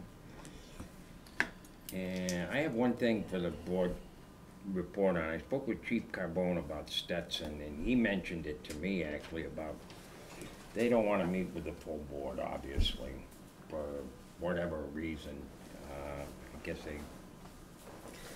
he had mentioned that he wanted to convene a group with people from the courts, people from law enforcement, the school, everybody involved, and bring them into a round table. And if there are court orders up there to follow through on certain Thank you. things, they should follow it. Now, I don't know, I like the idea of the full board being involved in this, and not one member, and I just think it's kind of them not, you know, they're dealing in the public sector anyway, and they have to accept certain things, and one is that they have to deal with boards, and that's just what they have, and to me, they're just kind of thumbing their nose at the town, saying, we're gonna do about what we please, and to me, they should be meeting with the full board, but I don't know, I said I'd bring it up to you guys, and I don't know where you, We can never be sure as to why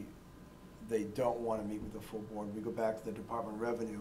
I understand their, as it was explained to me, their reason for meeting. I understood that one. Was to keep in, because our town employees didn't wanna have it public in camera and Right. put out there. but this is different. It is different, and the same means if it's if they're willing to sit down at a table with all these different places and have a conversation, we're not going to take any action at that meeting. We're there to gather information, have Right. questions. We can always follow up as a board with more questions together that someone brings back to them, or approach them as a board if need be. But I'm not against, if it makes them comfortable and makes them more agreeable to this meeting has to happen. I think they just don't want the stuff showing up and, I think they're worried about, maybe because it'll be on camera if we're there, that does concern Yeah. some people.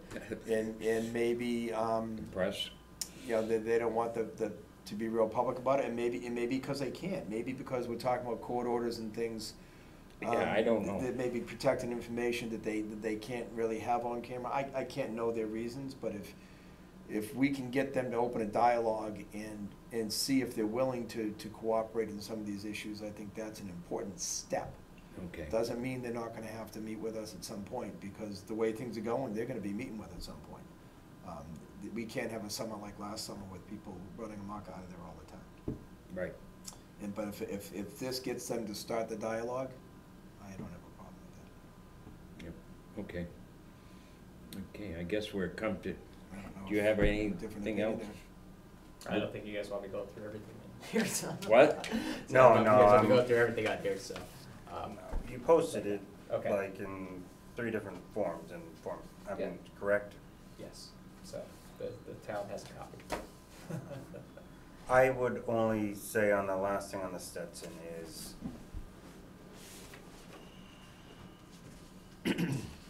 it's obvious why they don't, because you're talking dollars. It comes down to Excuse me, ma'am. dollars. Chief, we're just discussing your idea on Stetson that you spoke with me about, and that's what we're doing right at the moment. Everybody left, we're not in executive session? No, this Correct. is still open meeting. Yeah, Yeah, just pull people up got a chair tired of if you listening want. to You can us. sit up here if you want, no one else is here, it's not like we're putting our back to anybody. I was just saying that I wasn't against their, if they only want one selectman there, because I think opening the dialogue is the most important thing at this point. I'm speculating they're probably concerned of having media available, and possibly there's confidentiality with some of the things they might talk about at a smaller meeting that they wouldn't on camera. But obviously, at some point, they will have to address this board, because we can't have another year as we did last year. And then Matt was beginning to say that he's sure it's financially, and that's I what he believe that ended. when it comes down to it, it's dollars. And when it's dollars, it means it's the Seven Hills Foundation, upper management making the decisions on where money goes. They don't want a public discussion about where they spend their money. And that's it. Because when it came to, like you're saying, all the regulations that apply to how you deal with kids and all, they wouldn't have a problem talking to you about that, because it's not their regulations that they write, it's what they're mandated to do. So they could just easily lay that out. And I'm okay, I'm not saying that you're gonna make any progress knowing that and still trying to force a public meeting. I'm just saying I believe the underlying factor is the questions that would come up in a public meeting will always be about the dollars, and that's not a discussion they wanna make in public. There's no other reason, because I don't think they have anything to really be afraid of when it comes to how they're trying to do their job, but based on whatever the budget is there, that's why they're doing what they're doing. It's the money that's making the decisions right now. And because of that, why to discuss it in public? Because it's public money. Well, it's nonprofit. Wow. Doesn't Yeah, I doesn't know, I change the understand. fact, I well, understand. yeah, so Nonprofit's isn't, what you is know it, what I'm saying. Yeah, there are nonprofit's a certain horrible term nowadays. Yeah. nonprofit organizations that apparently make a lot of money for the people at the top.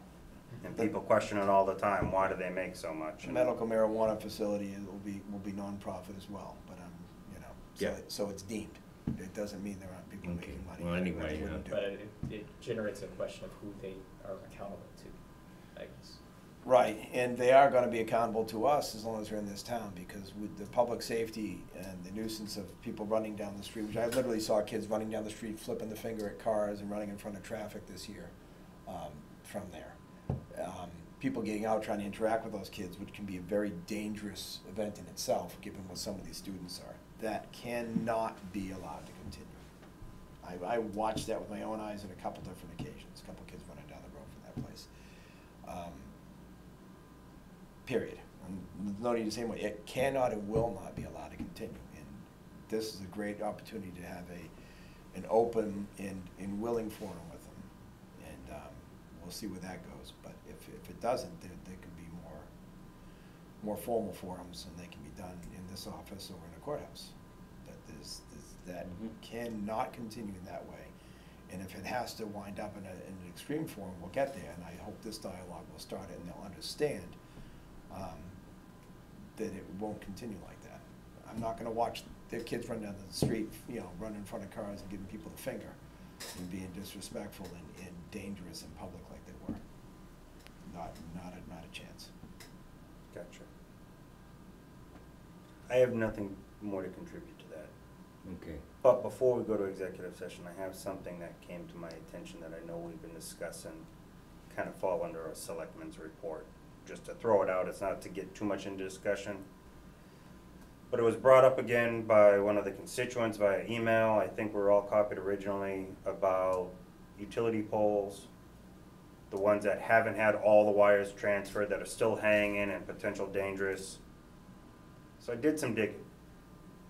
And if I'm correct, Department of Public Utilities has certain big umbrella regulations, and then they tell the actual utility companies to create their own tariffs, regulations based on their industry. National Grid has a standard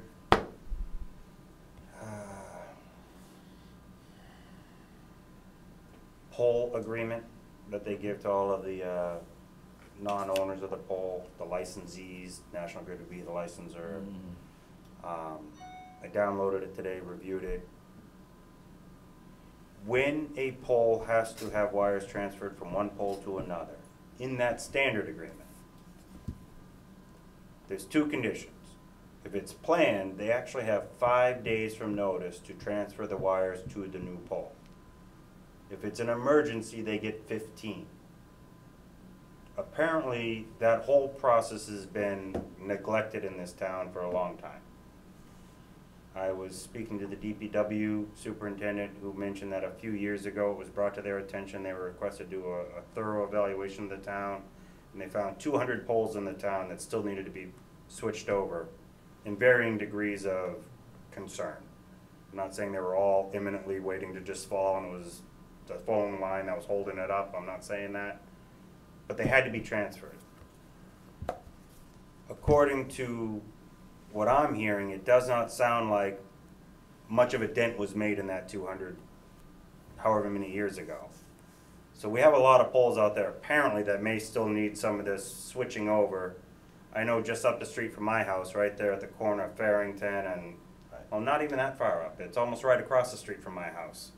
A car went off the road, took out the whole pole, and it's still waiting for cable and phone to switch on to the new. It's been like that for 6 months, almost a year now. There is actually one at Farrington as well that was hit about a year ago.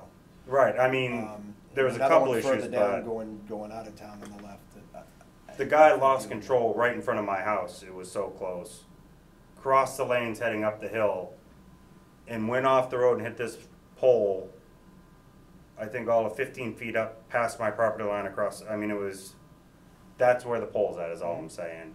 It's still there, and it does look like it's leaning more and more because of the way they tried to strap it to the new pole to hold it. We need to make some effort to reach out to National Grid to ensure that they're sending the notice, and then to ensure that they're following up on their agreement to make sure that people make the transfer, or they do it and then back charge the transfer. Because I believe the agreement allows for either approach, but we can't just let things keep sitting here. Because it just builds up a bigger and bigger deferred maintenance that eventually becomes somebody's issue. And usually it's not the utility companies, they just wait and wait and wait until it has to happen. It's not an issue to them because nobody calls it out. It's an issue to a lot of us because we fear that it's a potential new power outage, loss of communication, something else is gonna happen because nobody got to it, and then we have a storm. And like the efforts DPW did to get rid of the trees, to clear that out helps. This is another part that it's completely on the utility companies and their licensees to address, to help maintain that same level of prepared for the storms. So I just wanted to bring it up, and I'm asking maybe we start working towards some plan of action. I don't have a we've got to develop a plan, that's all.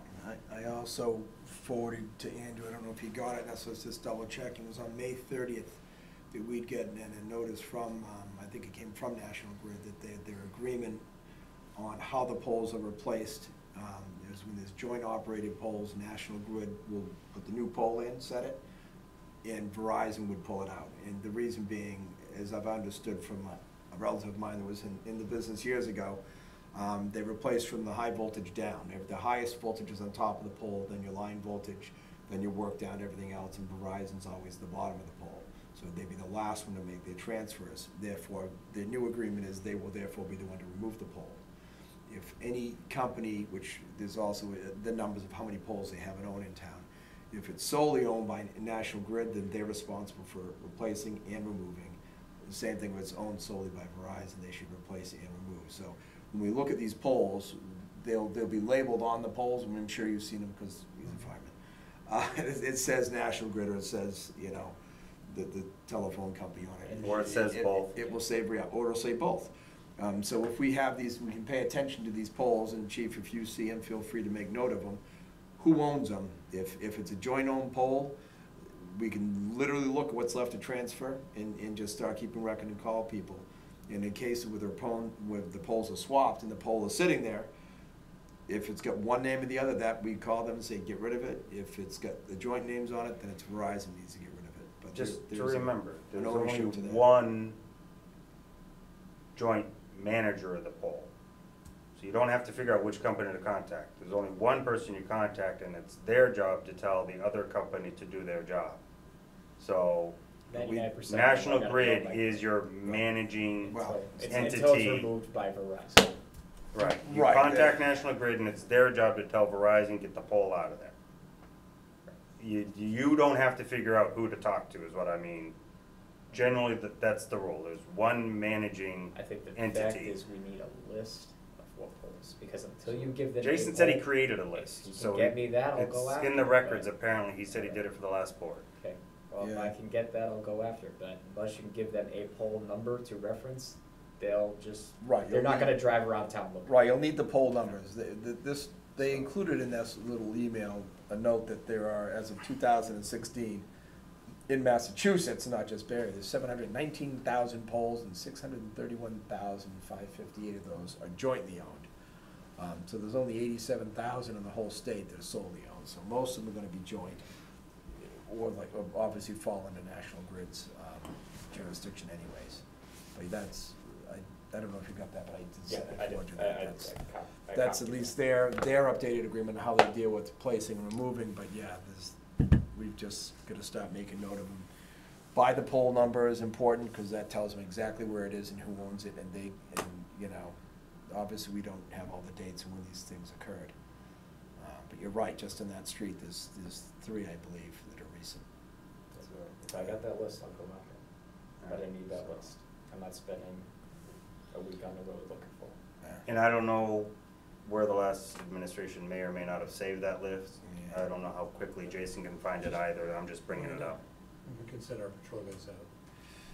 Yeah, well, that's That's also, another thing. to start to Whatever's look at everyone, matters. it's time consuming, but if, That's what we, yeah, if you, control every road, so. if you look at every road as you go out and just make, you know, quick note when there's a double pole or something like, cause it'll be a double or a fraction or a strap piece, or, it'll be pretty obvious. Well, you know, it helps too with our new guys learning the road, so. Yeah. When you do or don't get the list, we can talk. Okay, or That's something- even if it's an old list, I can give it to you to verify. Yeah. Every so often, we've had this before, and we did ride herd on them and the list, and they get it, and then they fall behind, and You can stand to their low priorities, so they yeah, don't worry it's about a it. very low And priority. if there's any teeth to the timelines, you know, if they're supposed to have it out in so many days, it must be penalties or something Yeah. that we can enforce. Just remember, every one of these companies is charging you a maintenance fee in the bill. And they're all. Yeah, I And know. if they're not doing it, then they're just accruing that to the next year and to the next year until someone says, use the money we paid you to do it. Yeah, no, they get, So, in other words, all I'm saying is I'm not asking for something that we haven't paid for. all right, they're reimbursed for That's all I the, meant. yeah, reimbursed for the local taxes and everything else, thank God. Just wait till next month. 34% increase on your electric bill. Thank you, DPU. I had power for 4 days, and my bill was higher this month than it was the entire summer. That happened funny. before, Turn the when we AC lost off, it your for bill 2 or goes up. 3 weeks here. It went up. Sure. Okay, so, I live and die did by you have oil anything and else you wish to bring up? Why is my electric bill going up? Matt, you're all set? I'm all set. Nothing more Okay, until so executive. we have, Do you have a communication control with Deegan or whoever? So Are did we you guys say the doing, word? are we doing administrative report now, or not doing it? Or Oh, we- I'm No, sorry. we talked to him. Right, I He said don't- he's posted it all. It's the There same isn't- thing we There read. isn't much more on here that wasn't, I really don't think there's anything on here that wasn't already brought up as part of discussion. Is there anything you wanna discuss before you go past it, or is it, you good with it? yeah, I'm all set. okay, That's all, I just wanna make sure that we've. okay. I make a motion that we go into executive session as per MGL Chapter 30A, Section 21A, Exemption 2, to discuss strategy with respect to collective bargaining or litigation if an open meeting may have a detrimental effect on the bargaining or litigating position of the public body and the chair so declares. and resign. We will, when we leave executive session, we will not It would not be- continue in open session. Correct. We're open to adjourn. We're Well, you're- open to adjourn. Okay. I know there's some Okay. formal Adjourn language. therefrom. Adjourn therefrom. We need to give it time, right? Are you inviting me in? What? We are inviting you into the executive session. 10 minutes. Okay. Thank you. I second the motion. Okay, with that, I'll call for a vote, roll call Roll vote, call Mr. Urban. Aye. Joe Sullivan. Aye. Aye, that's unanimous. I guess we need